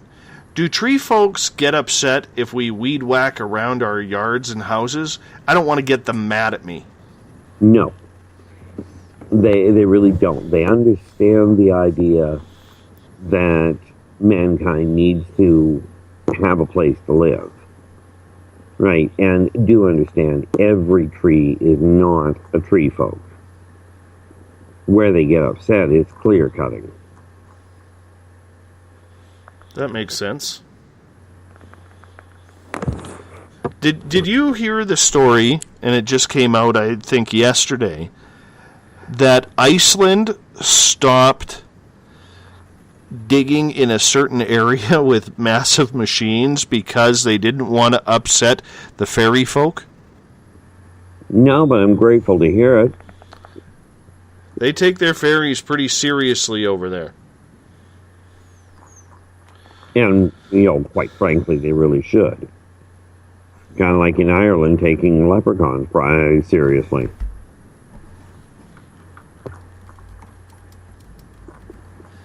All right.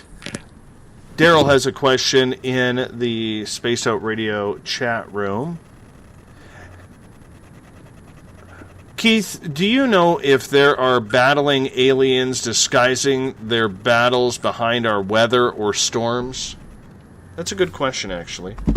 Actually, it really is. And the answer is no. Well, do I know the answer? The answer is yes. HARP is the one playing havoc with the weather.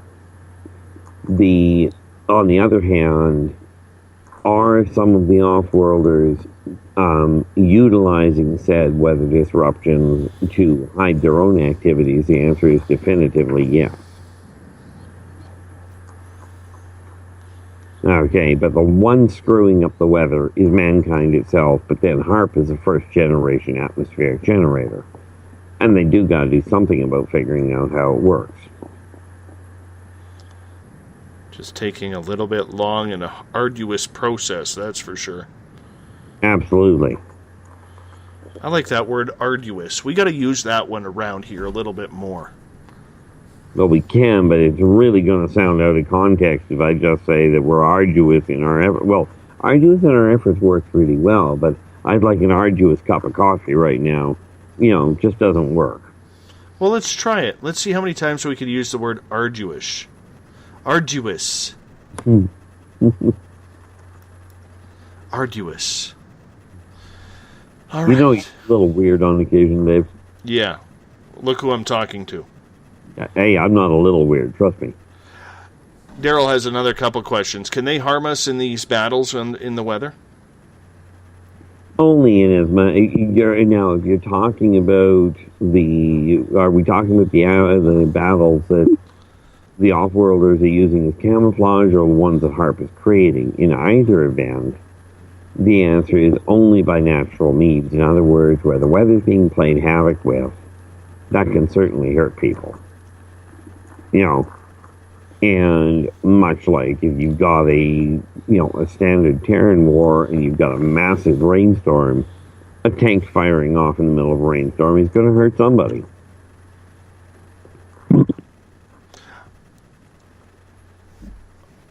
Let's get to another question here in the SOR Space Travelers. This comes from Gail. I see a problem. We didn't go to other planets and steal their presidents. They already violated our planet and got caught. Keith keeps comparing apples to oranges. How odd. You know, the sad part there, and again, we get back to this issue of, I'm not quite certain which, she's talking, and correct me if I'm wrong, but she did just say that an alien came to our planet and kidnapped kidnapped a president, right? Now, the ironic part here is I've got no idea which president she's referring to, and that's okay. But at the same time, we do know that humans kidnap humans, and presidential electorates and, prime ministers and all of this. Humans do it to each other. They go to a different continent. Now, it's the same thing. You go to one continent and you kidnap somebody and then wonder why somebody comes to yours. I don't know personally of the apparent or supposed, if you will. Hold on. I read that wrong. Before we go any further, I read that wrong. That is my fault, Gail. I read it as presidents. She said residents. Residents. We're Gail has officially just made the SOR password for tonight, since Bill Cardwell is away and busy doing other things. Gail has set the password tonight at residence. Residence is your password, SOR Space Travelers. So, yes, they are stealing our residence. They have already violated our planet and got caught. Apples to oranges, you know how it goes, blah, blah, blah. Okay. Here's a neat little issue there. Yes, they came over here as an exploratory run. Mankind has kidnapped many off-worlders and refuses to return them. Now, who grabbed who first is anybody's guess, because it dates back centuries. It does not date, actually, in all fairness, it dates back millenniums. So I can't tell you who grabbed who first, right? But I can tell you that mankind has kidnapped aliens and is refusing to return them. You know, mankind is not exactly the most innocent individual here, but I'm not defending the off-worlders for what they're doing so much as simply explaining it. Because there are still people, and I know the veterans especially, you know, the U.S., you know, the USA has long held, and they are right, that many POWs never got returned, and I'm dang certain that that applies to in many different countries as well. Okay, where people are not being returned. You know, mankind has kidnapped aliens. That's just the black and white of it. You don't have to like it. You don't have to agree with it. But correct me if I'm wrong, Dave, you did say that this male Audrey that you deal with has said he himself was kidnapped and escaped. Yes. Now, I'm not certain what the difference is. I disagree with both actions, but it doesn't mean one is being done and the other isn't. In the end, it's just science on both sides. Exactly. I mean, that's putting it in layman's terms, but that's what it is. Yes. And it doesn't make it socially acceptable. It just makes it what it is. Let's get to another question from Mario in the Space Out Radio chat room on Spreaker. Keith, looking at some YouTube videos that show planet-sized orbs or images of orbs, are these spaceships or planets that have interdimensional abilities, cloaking apparatus, etc.? What are your thoughts? Well, there are varying issues on that. Some will be planets, some will be, if you will, tricks of the light. Some will certainly be ships that show up. Some are entities. The transdimensional issue, I suspect, the more I've heard this term, that we're dealing with not so much transdimensional as transvibrational, meaning they're vibrating at a faster pace, which would develop, if you will, a semi-cloaking device. But it really is a mixed bag as to which ones are what.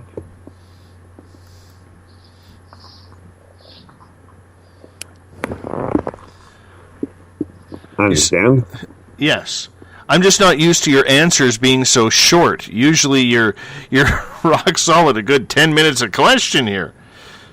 Well, the issue around that particular question is the questions you've been placing tonight, right, are like when you're dealing with orbs, you're dealing with a global question, and there is no way of dragging that out.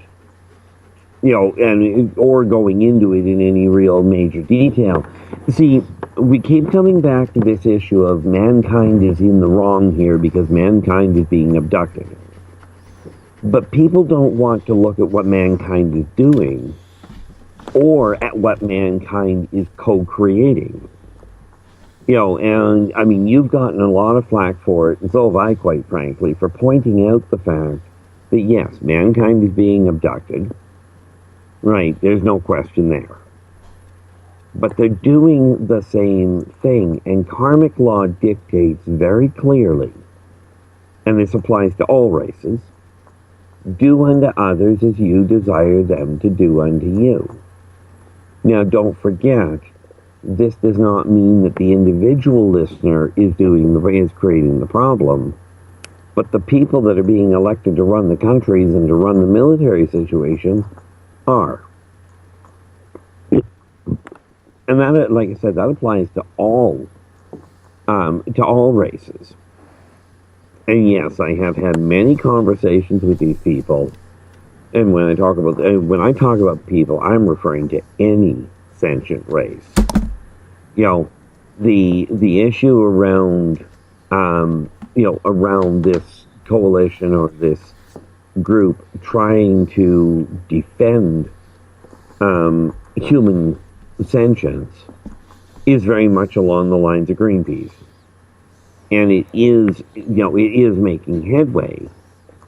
But the majority of off-worlders still see mankind, they see this planet on the whole as a library. Now, in a library, if you liken it to that, taking out a human, like kidnapping it per se, is the same thing as taking out a library book. They kidnap them and take them back. Periodically, one gets lost, or somebody that takes one decides, I like that more than the library, I need it more than the library does, and they just flat out refuse to return it. So I mean, you're looking at a real complex situation that people on the whole don't want to actually look at. They don't want to go, well, we're doing something wrong, and it's adding to the problem. And I could go completely sideways on that one if you want. What the hell? We're already there, buddy. Let's do it. Well, let's go back to a slavery issue. Many people are being taken by off-worlders, and I know this for a fact. Because they're easy to repair, I call it a fact, I can't prove it. Because they're easy to repair, they get picked up and taken off-world to be used as either incubators for hybrid children or workers or whatever. Sometimes, an off-worlder will pick one up as a pet. Now, you take that issue and you look back to a real sore spot for many people, and this is an ongoing issue, slavery. People complain that just a blatant one for the United States and Canada. They complain that the African people were kidnapped and sold into slavery. What nobody wants to look at is that it was the Africans that were kidnapping each other and selling them to the slave boats. There are people on land, on Earth, that kidnap people, have contact with off-worlders, and sell them off to the off-worlders. This is going on. It does not make it right. But humans are responsible in some cases for turning humans over to off-worlders. Just like black people were responsible for turning other black people over to the Westerners. Chinese are into slavery. Every country in the world has or is involved in some form of slavery. Okay, and I mean, again, we can get into the other side of it, which is, quite frankly, black market organs. Well, let's move on here. Daryl has a question for you in the Spaced Out Radio chat room. What is falling down on Earth? It's black and it's visible with a zoom lens. It falls during the day. I got some in my lemonade and didn't see it falling. Well, one of two things he could be dealing with. Okay. My apologies. One is it could be nothing more, and she'd have to check it out, than volcanic ash. Okay, or ash from a fire. Do understand it gets fired up far enough, and it will drift around until it drops, which makes it a perfectly normal thing. You'd have to check the area to find out what's going on from that end. The other thing it could be, depending on where she is governments are spraying an awful pile of garbage into the atmosphere that does coalesce with itself, and net result, gravity takes over. But you'd actually have to take a sample of it. I can't tell you right now which one, but those are the two most likely causes. Two are the most likely causes. Another question. Okay. Another question from Eric. Yep. Eric is asking, with their advanced technology, why don't the off-worlders just come back and take their own people back? Well, because in some cases, and this is where it gets to be really complicated, there are some agreements that have been made where the off-worlders that have been turned over are either they're traded off and the people, the particular prisoner didn't agree to it but ended up there. In the case of kidnappings, they don't want to wipe out the area because if you attack in force, you run into a snag of killing off the very people you're trying to retrieve. And where it comes to just, if you will, going in and yanking them out of there by dematerializing them, let's not forget about the reverse engineered and the allied defense structures that are inside that building, preventing that particular route from happening in the first place.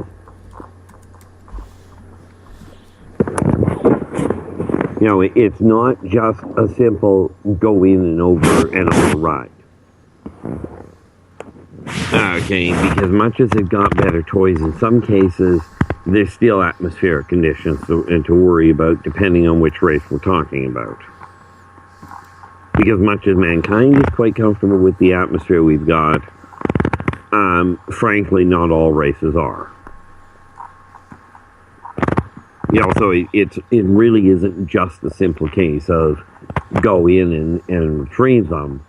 But on the other hand, we can look around at the other side and go, the humans that are holding humans prisoners in different countries, excluding the ones that are clearly spies and what have you that national security requires, why not ship them back?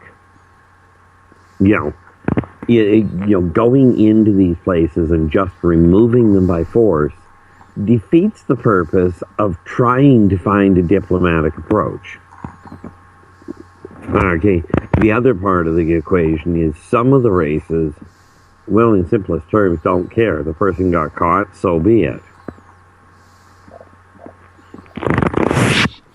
We got about 4 minutes before we're going to go to our break here at the top of the hour. This always turns into a very heated and contested conversation with you when we start getting into the whole abduction phenomena, because it does scare people. People don't like being taken against their will. People don't like being taken, without their knowledge or without their consent. I mean, that's just human nature. We see it enough happen on this planet with humans doing it to themselves, let alone something you have no control over, like extraterrestrial activity, especially when you're safe in your home.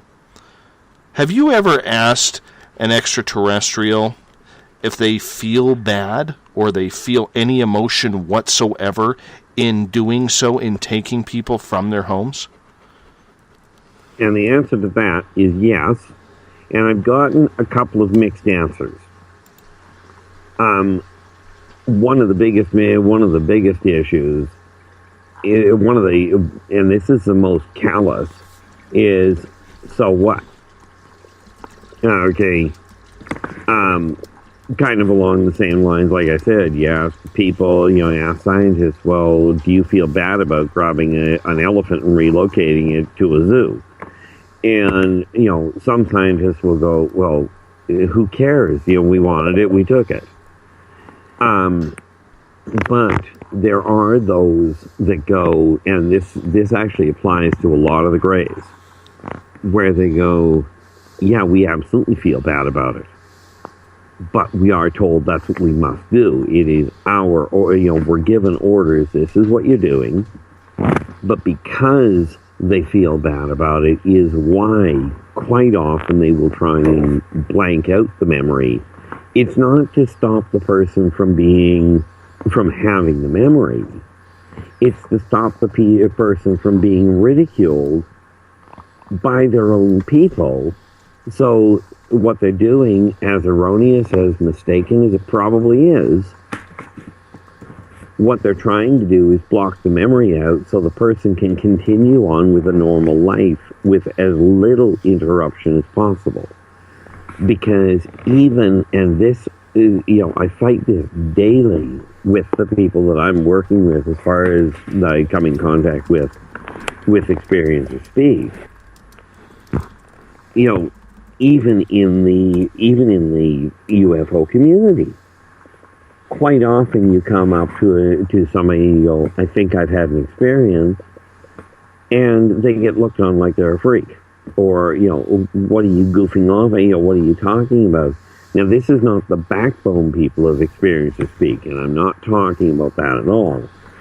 But I am talking about, the UFO community in general have a tendency of looking, of doing exactly what everybody else does for the same reason, in all fairness. I mean, they're only human, where that fear comes up. So the Greys look at it and go, yeah, we do feel bad, therefore we're trying to make it as limited as we can. And once they have established a connection, they do quite often develop friendships with some of these people. Hey, Keith, hold that thought. We're going to go to a break here at the top of the hour. Our Keith Andrews, the ET Connection, with you here on Spaced Out Radio. 1 hour left. We'll be right back.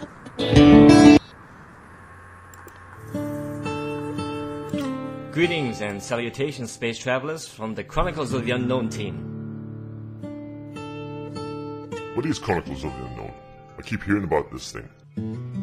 It's a new paranormal reality TV show based right here in beautiful British Columbia, Canada. Follow our team as we uncover claims of activity on the Caribou Gold Rush Trail.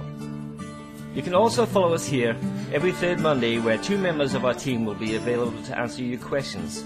We'll give you some equipment updates and some of our experiences on the road, right here on Spaced Out Radio. Hi there, I'm Butch Witkowski, lead investigator with the UFO Cop. On the final Monday of every month, you can listen to me and host Dave Scott on Spaced Out Radio's Strange Days. We're going to get to the heart of the matter when it comes to what's happening out there. People are seeing and experiencing things from ET contact to Bigfoot, and I want to hear about it. Your experiences are what we investigators need to help solve these unknown mysteries.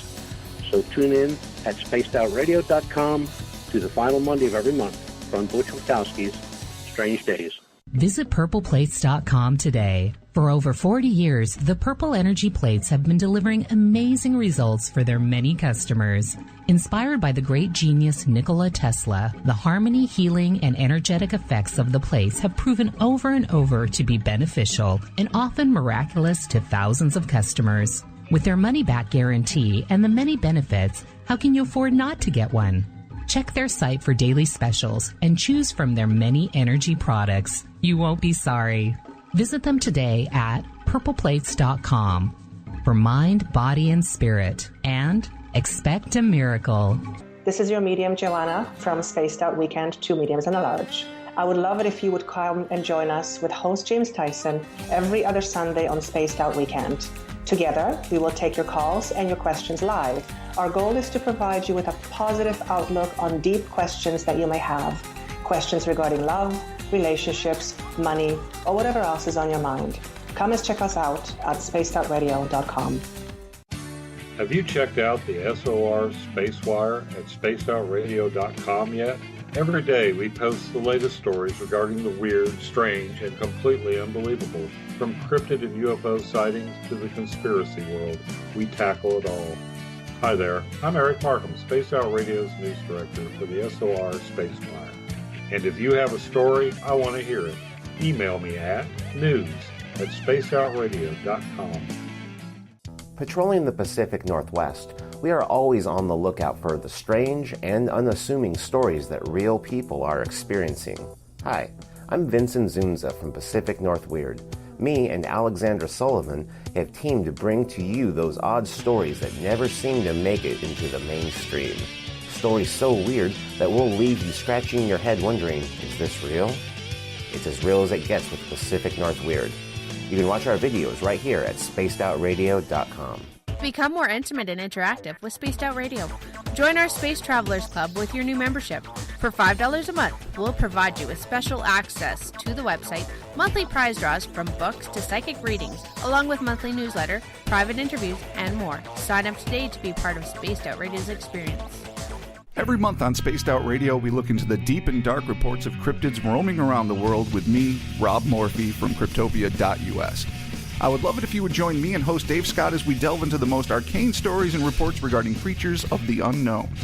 My job is to hunt down the details and bring the evidence forward to you. These aren't your regular Bigfoot stories I'm talking about either. You can find out more about crypto history at spacedoutradio.com. Looking for a place to advertise at a very reasonable cost? Look no further than Spaced Out Radio. SpacedOutRadio.com has an advertising tab that you can click to check out our daily, weekly, and monthly packages to play on the radio, or our website including social media. From commercial spots to banners, we have it all. Check out our competitive pricing today.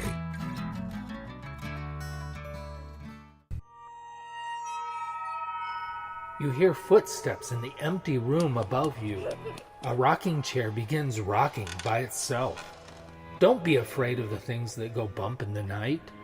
Reach for Spirit Storybox, the iPhone app the Huffington Post UK called the only ghost hunting app you will ever need. Spirit Storybox. The spirits are telling their stories. Are you listening? Strange creatures lurking in the night, the sounds of wood knocking in the forest, odd happenings right out of a fictional world. These are the reports I love. Hi there, this is author Ronald Murphy, and I would love it if you join me and Spaced Out Radio host Dave Scott the second Wednesday of every month on our journey into the unknown land of cryptozoology at spacedoutradio.com. From Mothman to Frogman and everything in between. Hey, they don't call me the crypto guru for nothing. Find yourself constantly looking up in the sky, looking for answers? Have you had extraterrestrial contact? Are you an abductee? Looking for answers to your experiences? Hi there, I'm R. Keith Andrews, Spaced Out Radio's resident ET expert. Join me live the first Friday of every month where I take questions from the Spaced Out Radio chat room and help you understand those from the far-off world. It's 2 hours of knowledge every experiencer should listen to. Hope to see you there. Did you know that Spaced Out Radio runs 7 days a week? Hi, it's James Tyson from Spaced Out Weekend.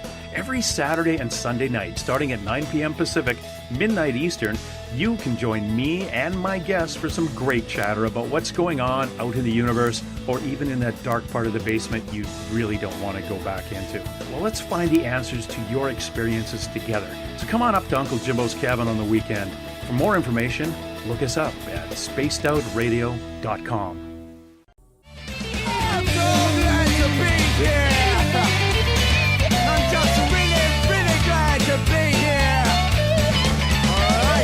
Would you like to connect with us on Spaced Out Radio? Head to spacedoutradio.com to check out the latest shows, guests, and sponsors.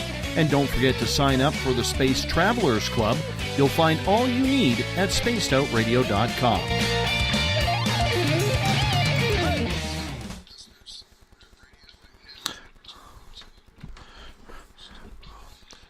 Welcome back to Spaced Out Radio tonight. I am your host, Dave Scott. Good to have you along for the ride. I am out of here after this. My bags are packed. I'm heading off into the wilderness to find my Zen and my Chi with my buddy Pascal as we take over the weekend. Enjoy the long weekend before we're back in the hot seat Monday night. But if you're sticking around, you got Uncle Jimbo, James Tyson, and Elizabeth Anglin back in the cabin for Spaced Out Weekend, Saturday and Sunday night. It's going to be a couple of good shows coming at you tomorrow and Sunday, so tune in at spacedoutradio.com, 9 p.m. Pacific, midnight Eastern Time. Remember, you can follow us on Twitter at Spaced Out Radio.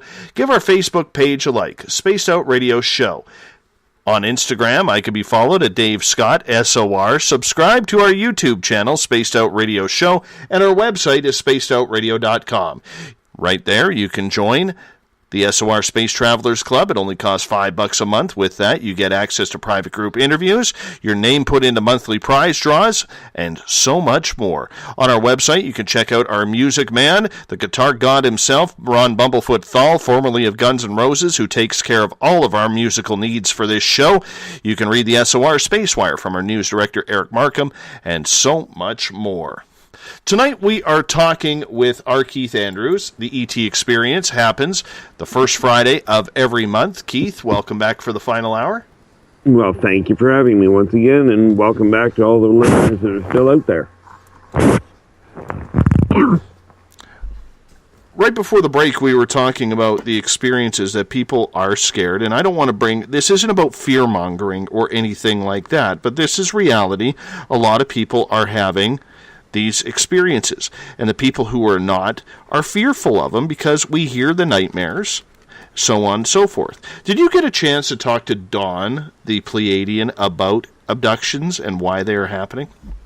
In all fairness, we were far more involved in the side of it that he's doing and the side of it that I'm doing, which neither one of us are frankly involved in abductions.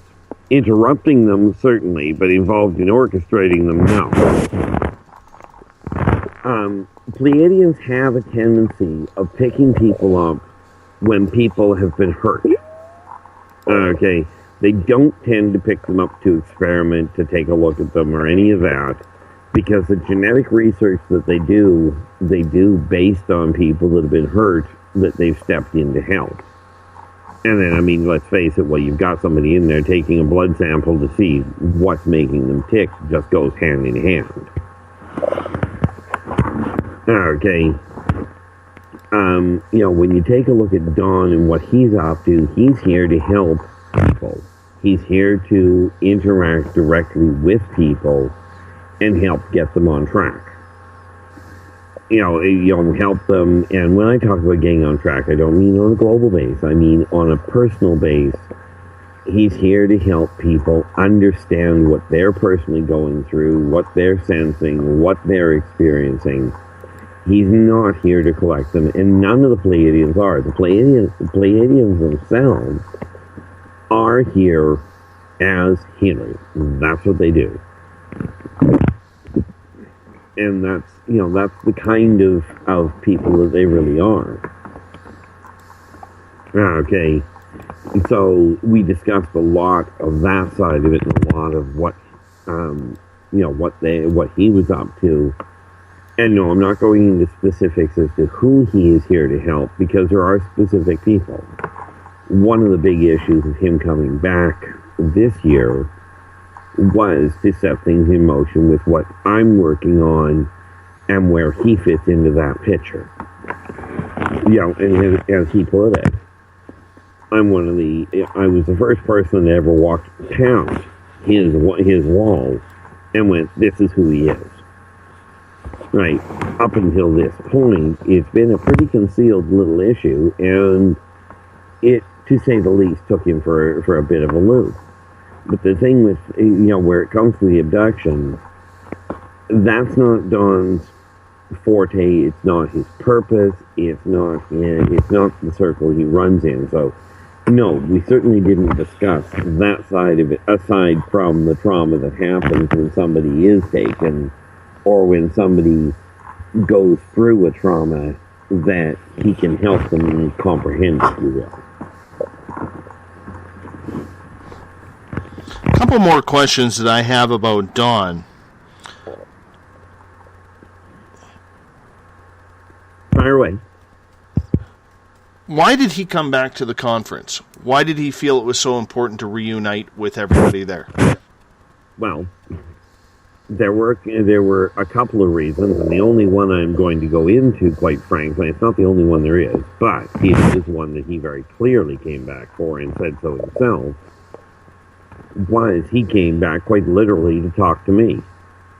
There were other reasons, but that was quite literally one of the reasons he came back, and that was because I spotted him. And he came back to find out how, what I was up to, where I stood, just exactly where the energy in me was coming from, because it was way off what they were expecting. In all fairness, they were not expecting to be seen last year. Okay, the fact I was there and spotted that they weren't there the year before, Don said himself that they missed the year before, because of, and he didn't go into why, but he did say that they weren't there. That last year was the first year they've been watching from afar, but this was, last year was the first year they'd shown up in the shop, where they've made pass-throughs before in prior events. But they missed the 14 when I got there the first time. When I came in, and I never hesitated on what was going on, who he was, and more specifically where he was from. He came back to find out how I did it. Okay, and to see if that was, oddly enough, he came to see if my doing it was a threat to them, or if it was a benefit, or if it was just plain neutral. And like I said, there were other reasons that involve other people. No, I am not going to divulge the other people that were the other reasons. It's just not going to happen. Joe is asking in the SOR Space Travelers, Keith, have you ever considered the fact that maybe Dawn is pulling the wool over your eyes? Absolutely. Now, the answer to the other part of that question is, why do I actually pay attention? Because I consider the fact that every single person I deal with and every single race that I deal with is trying to do the exact same thing. However, there are humans that I've dealt with that people have asked me the same question. Well, is it possible they're pulling their wool over your eyes? Well, yeah, it's possible. However, 53 years of doing this and learning to trust my instincts more than I trust logic tells me otherwise. Okay, is it technically still possible? Certainly. But I have to look at the facts. And the facts are, everything he said that he was going to do, he has backed up. Everything he has said that he's not going to do, he hasn't budged on. And therefore, we are talking about an issue of he is being a man of his word, at least to me. And rest assured, everything he has wanted to do, I have not agreed with. Okay, so we have a functional relationship, much like I've got a functional relationship with other races, with other people, with other humans. Is it technically possible? Certainly. Am I going to go, oh, he's an evil person because he isn't the right color? Absolutely not. This does not mean, and he knows this does not mean that I trust any individual explicitly.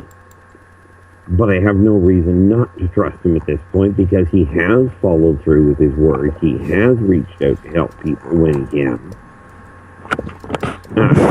Everything he told me, he has backed up. Whether it was good or bad is irrelevant. He followed it. And if he were trying to pull the wool over my eyes, rest assured he wouldn't follow everything he said. Or he'd be saying a whole lot less. Why did he specifically want to talk to you? Because I spotted him and I didn't hesitate to ask who he was. That was his determination.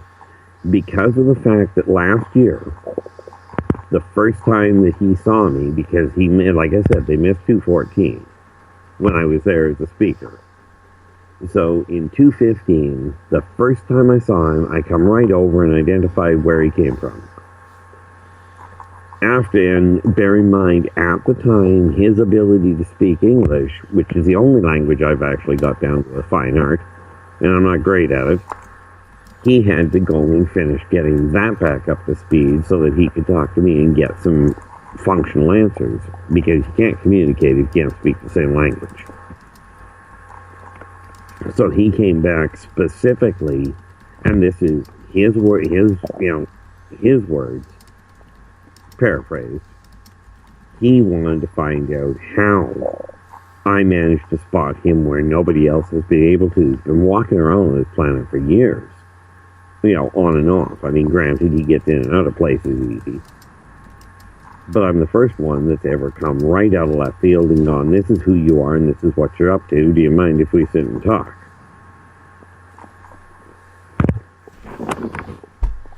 Essentially, I'm an anomaly.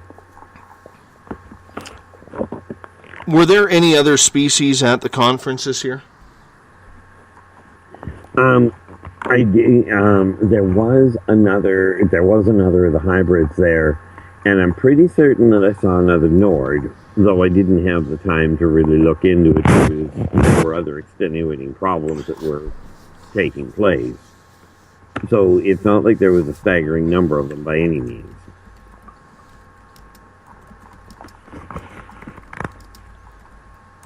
Yeah, I know, that's a short answer, but unfortunately it was a short question. Oh, sure. Put the blame all on me, my friend. Put the blame all on me. When we have this type of contact, as you sip from your straw, are there people in that conference, and I'm getting back to the conference a little bit here, who were first-timers there, who were amazed that Don showed up, or maybe people from last year amazed that Don showed up again? Absolutely. Absolutely. Am I going to give you names of said people? No, but there were absolutely at least 3 or 4 that were newcomers that he showed up, because this time he didn't hide. He didn't even try really to hide what he looked like. There were a few people that were surprised that had been there last year that were surprised that he returned. And quite frankly, there were a number that were ecstatic that he had returned, especially considering the fact that we have a retreat out here after the event, an invite-only retreat, whereby where Don actually came out to see us. How did he get there? Yeah, now that's a good question. I like that one. Only I don't know. I know in one case he came in a vehicle, but the first 2 nights he showed up, I have no idea. I didn't go looking, and quite frankly, he was there, and that was all there was to that. I didn't bother. And in all fairness, in comparison, a lot of the people that came out, I didn't know how they got out there. Because I'm just saying, if he's driving around in an 89 Ford Tempo station wagon, I'm pretty sure the guy is BS. And you can think what you will from that end. No, I'm just trying to play. I'm just trying to play on that, because obviously someone would have taken him there if he was invited to come, unless he just materialized there. Which he has been known to do in places and whips. The sad reality of it is, there are all sorts of ways you can look at any individual, and you can go, that one little glitch says they're full of BS. What about the issue of, let's just go with the other side of that and go, he really is as real as he claims. Okay, and yes, he drove because he figured out how to drive in the last year, and therefore, trying to fit into this planet, that seemed like the way to go. And let's face it, before anybody jumps on the issue of it takes a while to learn to drive, these guys learn in a hurry. And it is a known and proven fact that there are ways that humans have managed to get licenses passed through in record time with little to no effort. You're not talking about the Chinese in Vancouver, are you? I'm thinking the crackerjack box drivers of people that I've seen driving around in my own city, where you're looking at them going, you got to be kidding me, you gave that a license? Oh, I know. BC drivers are not very good.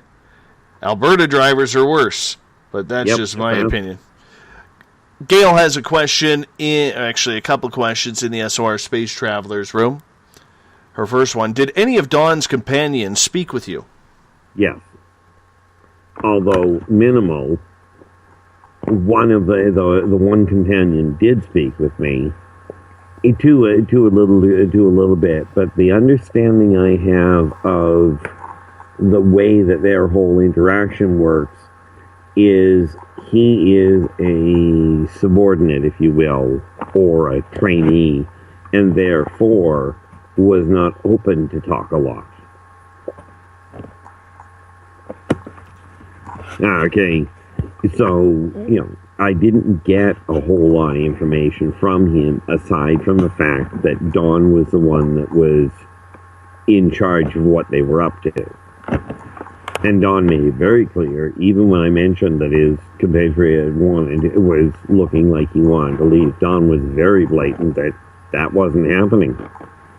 There was stuff to be done, there were people to talk to that he felt he had to talk to, and therefore his compatriot could wait.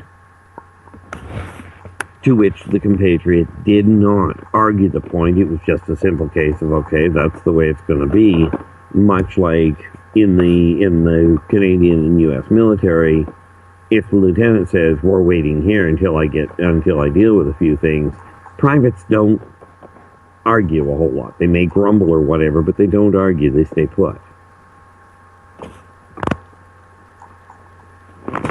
Okay, and that applies also to things like corporate, lab work and that sort of thing. If the senior person says this is what we're doing, that's where it goes.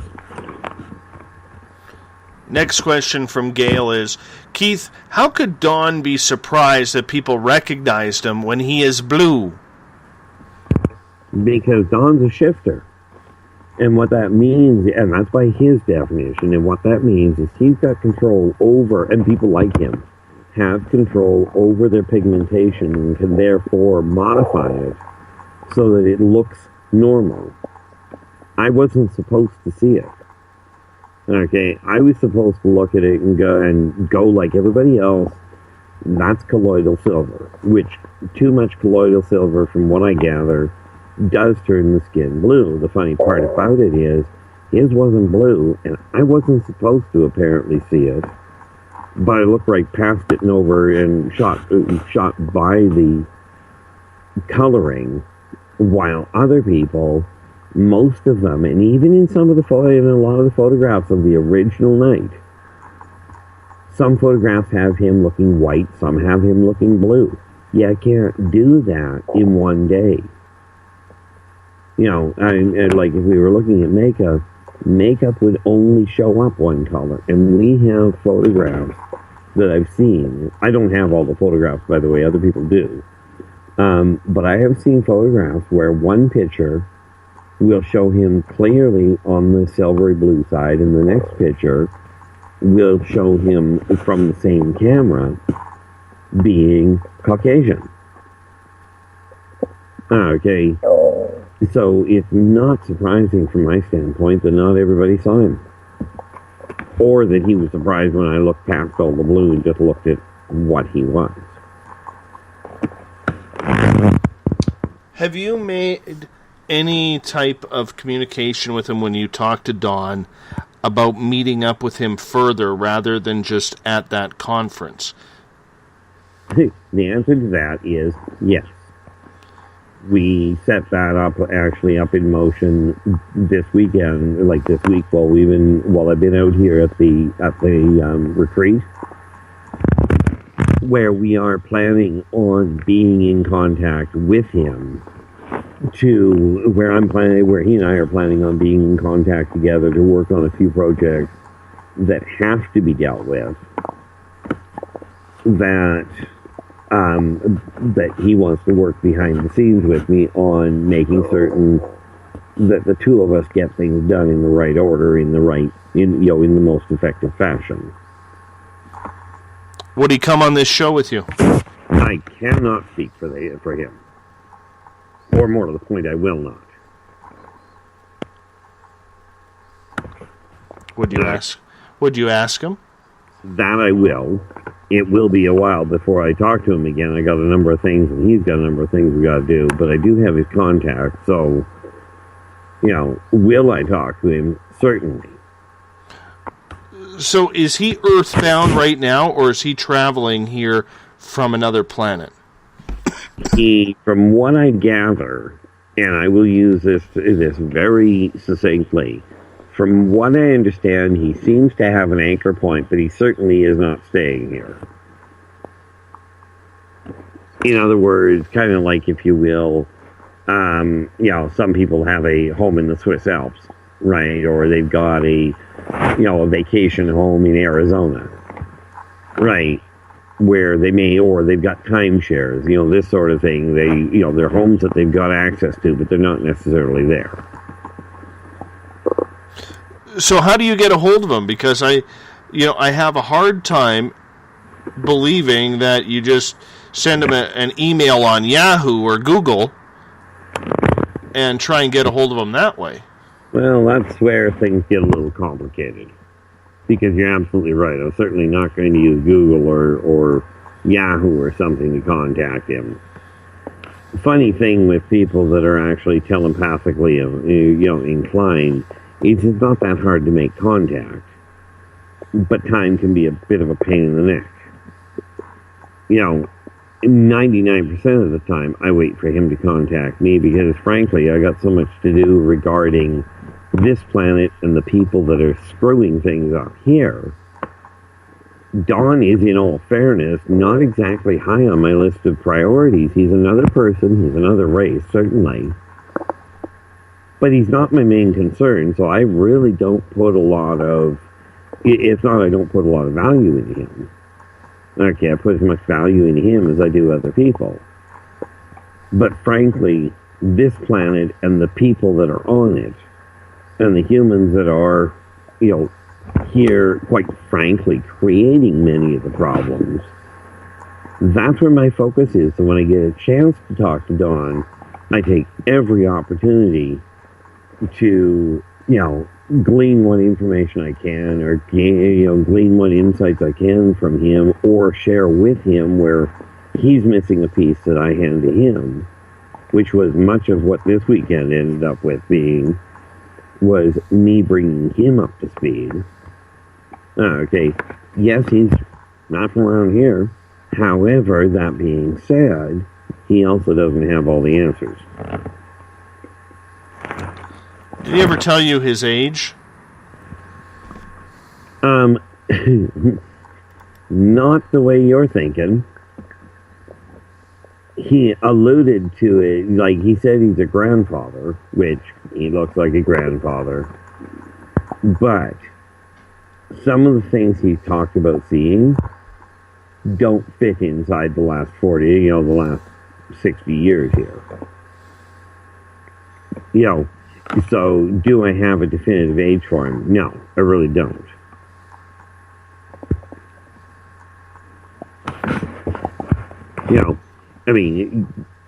The thing is, and this is where it gets to be really screwy, humans concern themselves with age because they fear death.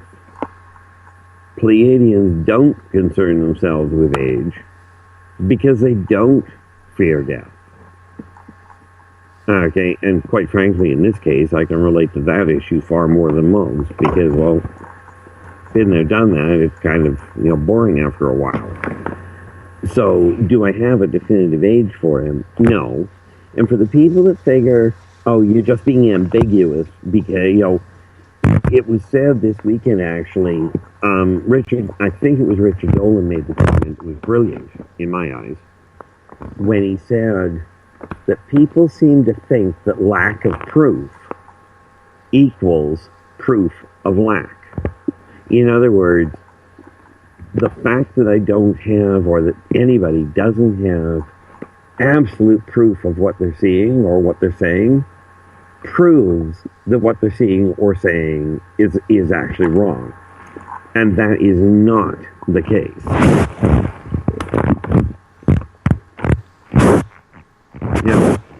As for, you've made the comment a number of times where you've mentioned that you find it hard to believe, or that you would find it hard to believe that, one thing or another were causing it. For instance, if he's driving some sort of a vehicle, that, frankly, that means he's full of it. And I'm paraphrasing.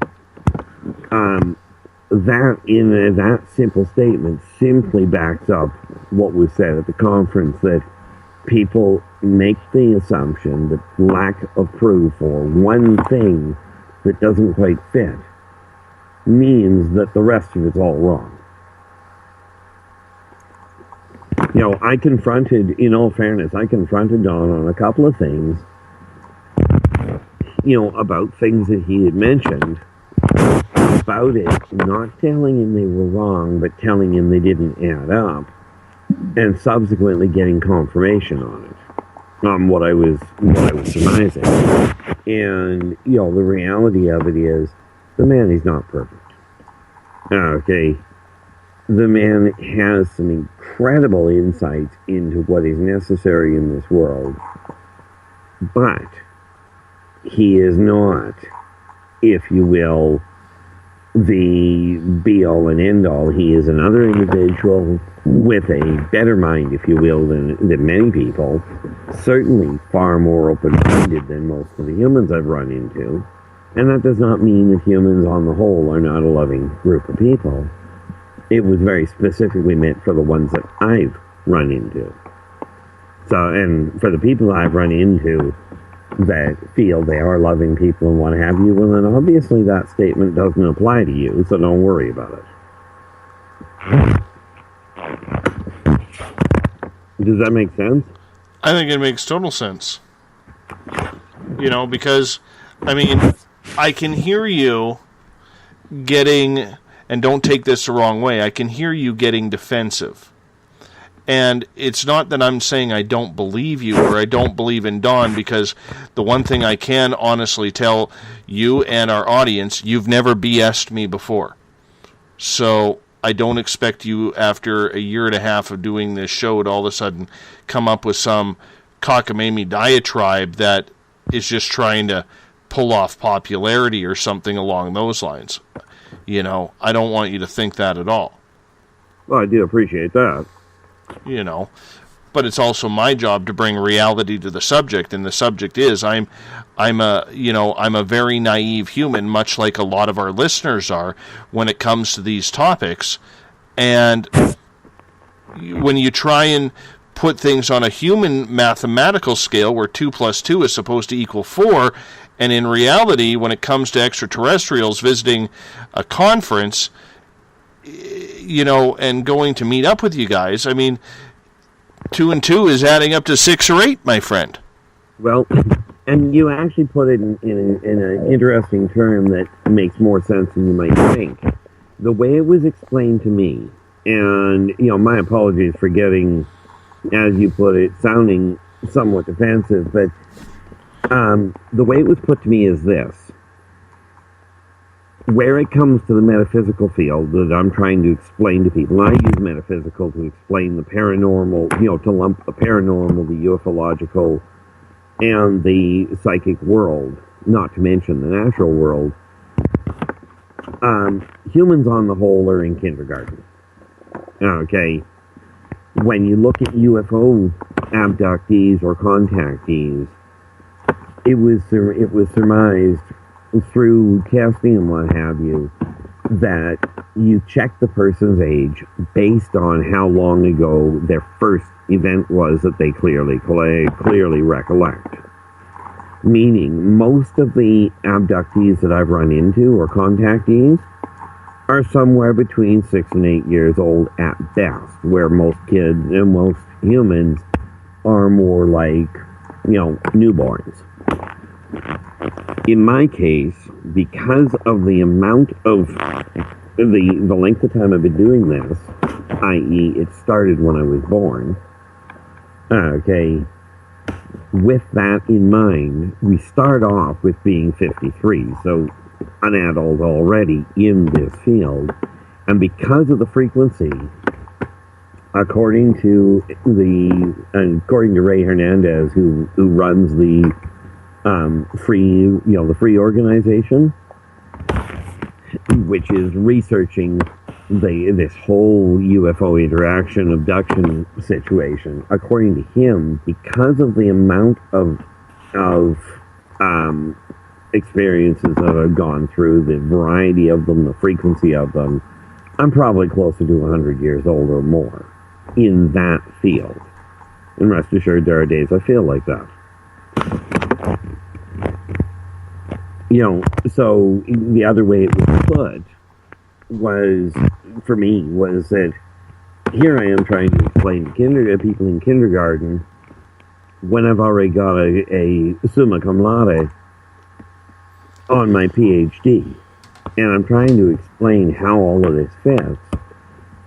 Where, things like, for instance, the simplest of things from my standpoint, which is the way that the hybridization program works, is based on the quantum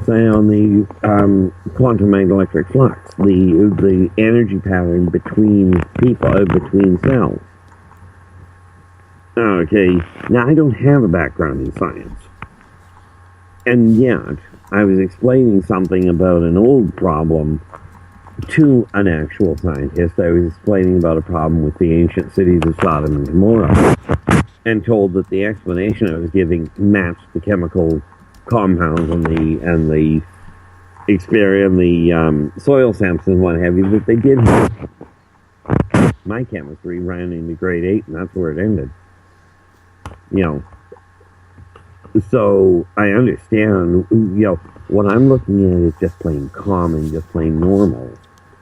Most people look at as, oh my God, this is such this is so hard to comprehend and so frightening to comprehend.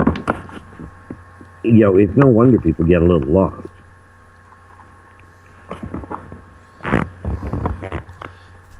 Make sense? Totally. I'm feeling it. I am feeling it. How is Don dressing? Like, I don't expect him to be in some silverish black, gray type outfit. No buttons or anything like that. But how was he dressed? Like a human.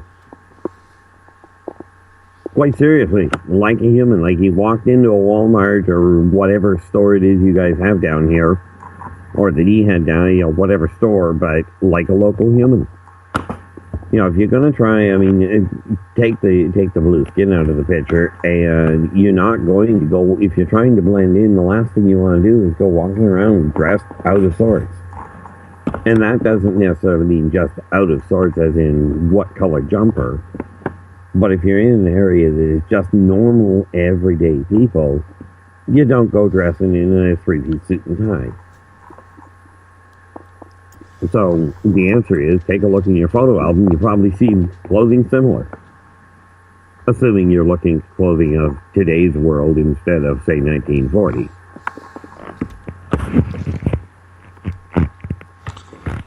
We got about 20 minutes with you left, Keith. Are you going to be able to make it? Oh, yeah. I know it's getting late for you. I do know that we're not going to be running till 4 o'clock in the morning. I've got to be up by 5:30. Well, no, we're not going overtime tonight, I can tell you that. Old Davey has had a very, very long week. You should try mine. Oh, I know, East Coast time when you live on the West Coast is so hard to get used to. Hard to get used to.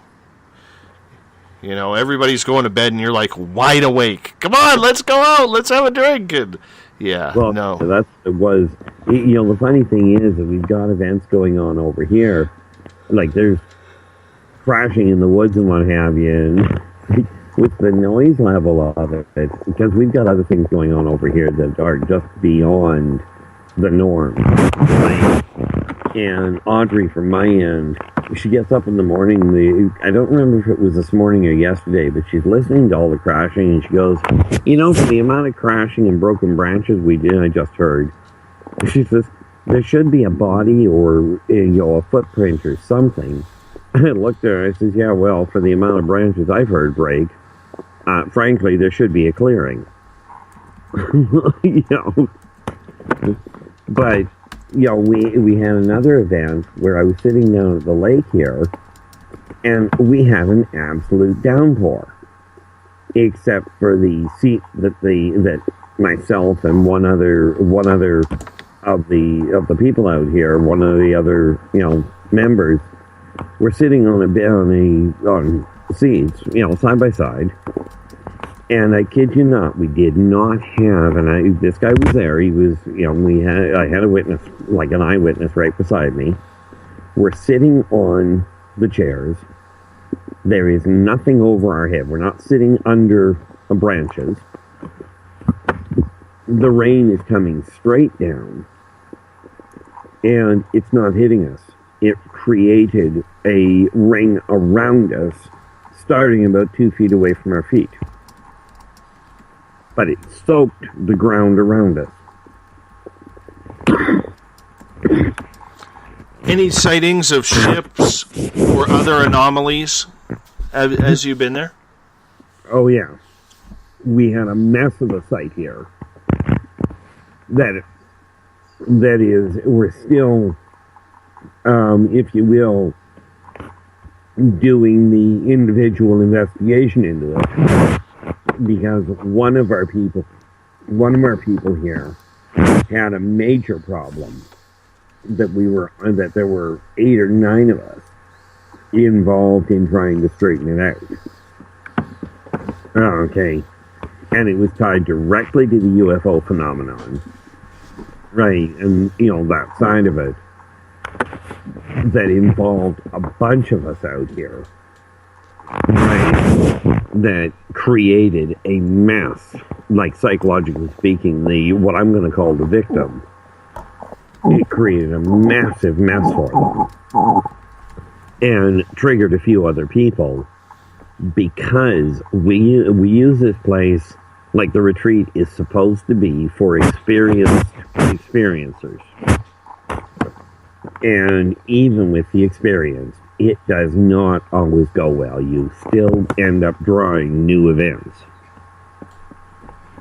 You know, but a lot of what we were concentrating on this year, when we were out here, we had an issue that popped up, and it took days to sort out, and really never got sorted out, because the person felt there was so much conflict, some people ended up going home early. Well, that's terrible. You know, and we agree with you wholeheartedly there. You know, and it's unfortunate, and we will have to deal with them at distance, because let's face it, we are not all from here. Fortunately, in this case, I am referring to in general, you know, we're from different parts of different countries, i.e. I'm from Kelowna, there's people from 4 or 5 different states, you know, ranging as far as California, and of course, right across the pond in England. You know, so it's not like we can get together for coffee, as it were. Out of all the stories that you heard from the speakers, whether they were on stage or whether it was during breaks or behind the scenes, are there any parallel similarities that people are going through? Oh, Lord, yeah. Doesn't matter what the event, okay, individuals going through a life-altering paradigm go through personal trauma very similar to each other. It varies in intensity, but when you have an event when a non-experiencer goes through their first experience, it makes you panic. On the whole, people go into panic, they go into denial, they go into blame, anger, all of the standard, I don't want my life to be shattered. Even the people, I was talking to one person, and they went deliberately looking for the metaphysical side. They wanted to become a UFO researcher, and according to them, that was a cute thought until they actually became a UFO experiencer. You know, it was great to just, as he put it, do the research, put it all together and say, here, this is what somebody else went through. But the moment he went through it himself, it threw his whole life into a tailspin. Quite frankly, to the point he couldn't even tell his wife what he was going through because he figured that she'd tell him he was nuts. Okay. So the similarities, it boils down to this. When somebody that's never had an experience has one, or when somebody's used when somebody's used to one type of experience and has another, it throws creates a problem for them. And it's not a question of an abduction is worse than a sighting. A sighting for some people, i.e. seeing a ship seeing a simple light they can't explain, can be just as traumatic as seeing an alien face to face. So have I. Yeah. Pardon? Seeing an alien face to face is one interesting thing, man. But it certainly and I agree with you there, but it certainly changes your whole perception of life on the, everything you used to know, if you will. No matter whether you thought it was possible. Correct me if I'm wrong there, Dave, but it does change the way you look at it. When you have, and I will say this, and your opinion on this is fantastic, Keith.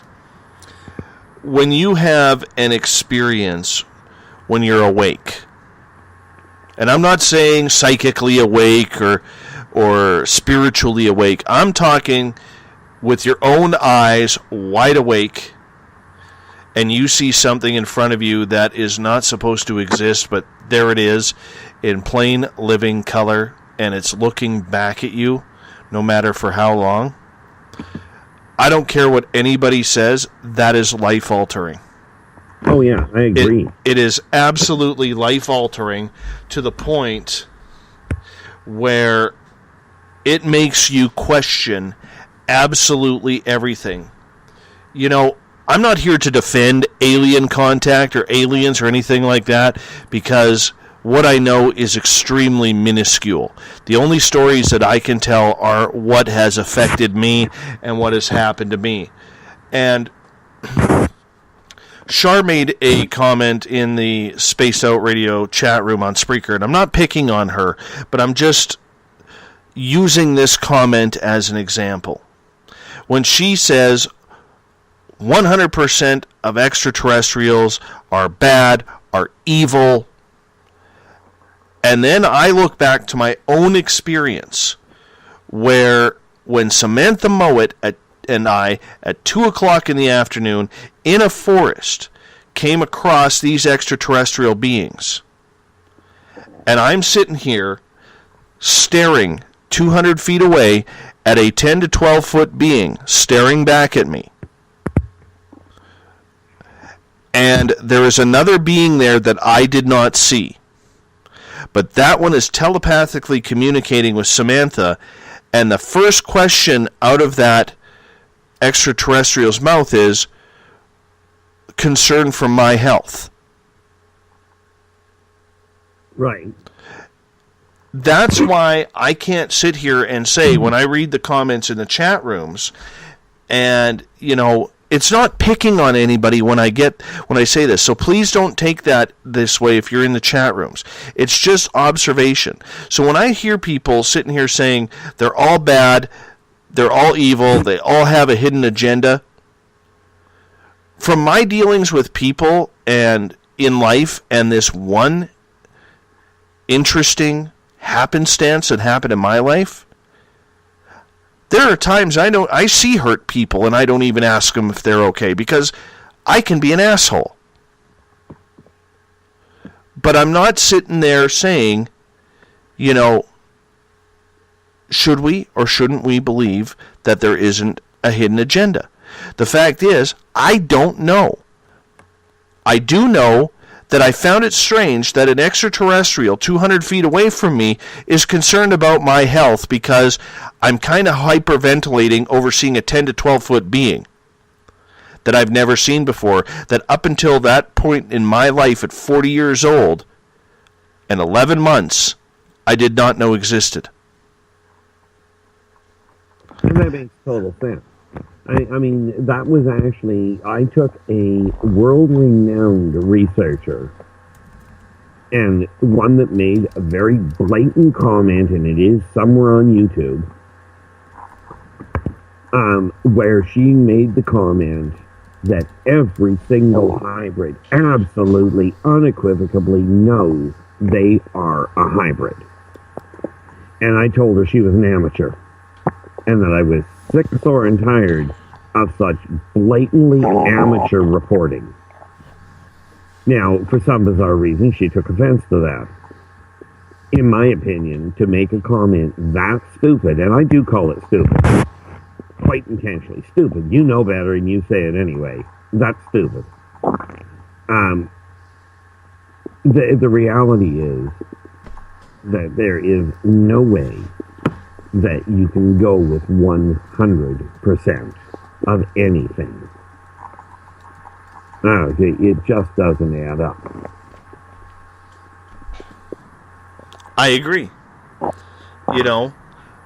And, I hate to sit here and say I agree to absolutely every comment, but on the flip side, there has to be some sort of specific mention. And, and Joe has it right, as I continue with my love-in with everybody. Joe has it right. He says, I have no problem with aliens or alien contact. It's the abduction part that pisses me off. And that's okay. It pisses me off too, Joe. Well, I don't know if it's going to make any sense, but it ticks me off to no end. The difference between me and most people is that ticks me off. I can understand it. It ticks me off when they go and when people throw litter on the ground. And they know better. It ticks me off when humans turn around and abduct each other. It ticks me off when humans abduct aliens. The abduction of people across the board when you don't ask permission, and by the way, if they ask permission, it's no longer an abduction. Right? But taking somebody against their will is absolutely a violation and a frightening outcome. And it is excessively traumatizing, especially to the victim or the witnesses. I'm not agreeing with the idea of the abduction. I'm simply explaining it.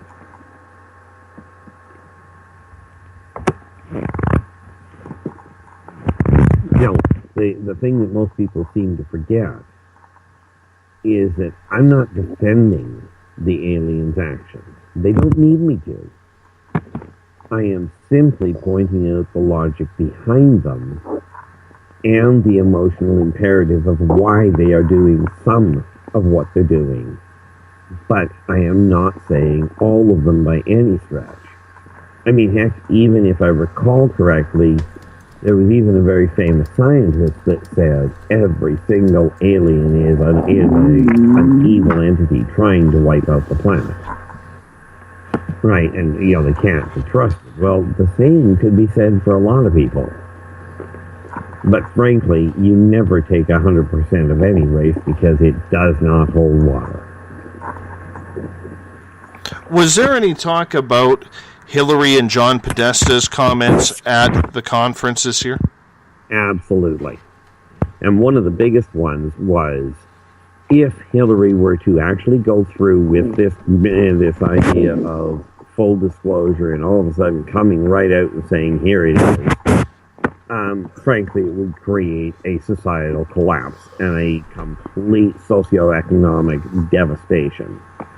They also turned around and said that neither one of the or any other of the candidates in question actually could control any of it, because frankly there is apparently some sort of a overall agenda listed that the people going into office have to follow. This is a decades or longer plan that must be followed. It's part of, apparently, and I am not the authority on this, apparently it is part of the overall plan of the U.S. government to ensure continuity of different issues. But, you know, the general consensus of the people up here is that first of all, trusting the government to be honest about it is just absolutely bizarre in our eyes. You know, and I'm speaking in general, but we do all pretty much concur that releasing the whole idea that, yeah, they're here and they're right smack in the middle of us is such a cataclysmic problem waiting to happen. It would be akin to all of a sudden turning free energy loose on the world. It would devastate society overnight. You know, there's a lot of people that I've spoken to over the past week and a half that are absolutely against 100% disclosure because mankind is not ready for it. Mankind is not ready to deal with with a lot of the issues that are coming up around that, because mankind can't even get over the idea that you could have a photograph of somebody that isn't entirely normal. You know, it's weird. I'm getting a lot of comments, Keith, right now from people who say they're hearing a lot of growling and groaning as you are speaking.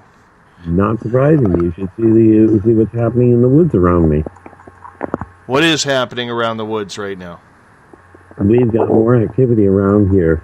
There's so much cracking going on around here that, frankly, I shouldn't have any woods by the time I get up in the morning, but I will.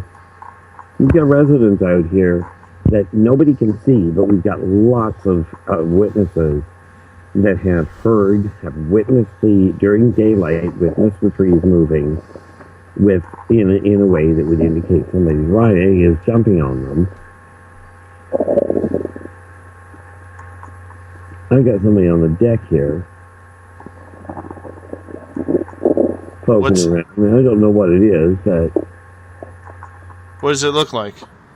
I don't know, because I can't see it, but it's quite literally right beside me. And if I have to go inside, that's just the way that goes. I've been told all sorts of things. And I'm not entirely certain what I'm looking at.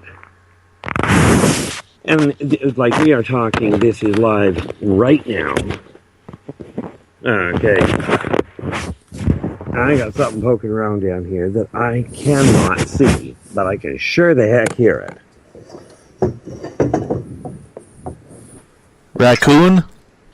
Don't know. Possum? It is. It's the biggest possum ever invented. Porcupine? Careful if it's a porcupine. They're prickly. How about not visible? I kid you not. I'm standing out here. You're hearing the growling around here, right? Yes. Yeah. You're hearing the growling. I have nothing on the ground here that I can see. Nothing that is moving. Now, you can take my word for it. I got nobody else up here.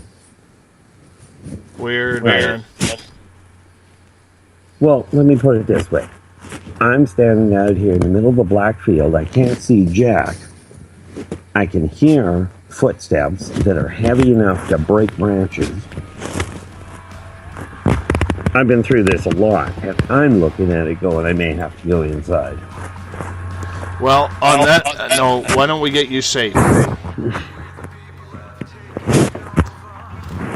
Keith, let's call it the night. You get yourself safe. That way, bears try to give you that anal probing that the aliens are well known for. And we definitely need you on October 7th, and don't need anything bad to happen. You got to make your way back to Canada here. Okie doke. Well, thank you very much. Thank you for coming on, Keith. We'll talk to you next month. Always a pleasure, and get home safe, okay? Absolutely. You take care. You take care. Good night. Good night. Our Keith Andrews. the ET connection. It's always very, very interesting. If there's anybody who can fire up the audience, it's Keith. You know, think what you will of him. But if you break down his logic, it's pretty incredible. I want to thank everybody who supported us throughout the week, brought new listeners in. If you're listening on Revolution Radio, thank you. Remember, they're a donation station funded by you. Do the figuring out. Donate a couple of dimes, maybe a couple of bucks. Even a 20 if you have it on your credit card. Helps out. We broadcast for free on this station. If you're in the Spaced Out Radio chat room, the SOR Space Travelers, good to have you with us. Don't forget, tomorrow night and Sunday, Uncle Jimbo, James Tyson, and Elizabeth Anglin are in with Spaced Out Weekend. I am going to find my Zen, my Chi. So we're calling it the night. Have a good one. Going to find my Chi. Got my bags packed. Thank you so much. Joe, your hair looks fantastic. Dommy, about time you started showing up around these parts again. And our Aussie gentlemen, Andrew and Steve, in the Spaced Out Radio chat room. Good to have you back. We want to take over Australia with Spaced Out Radio, man.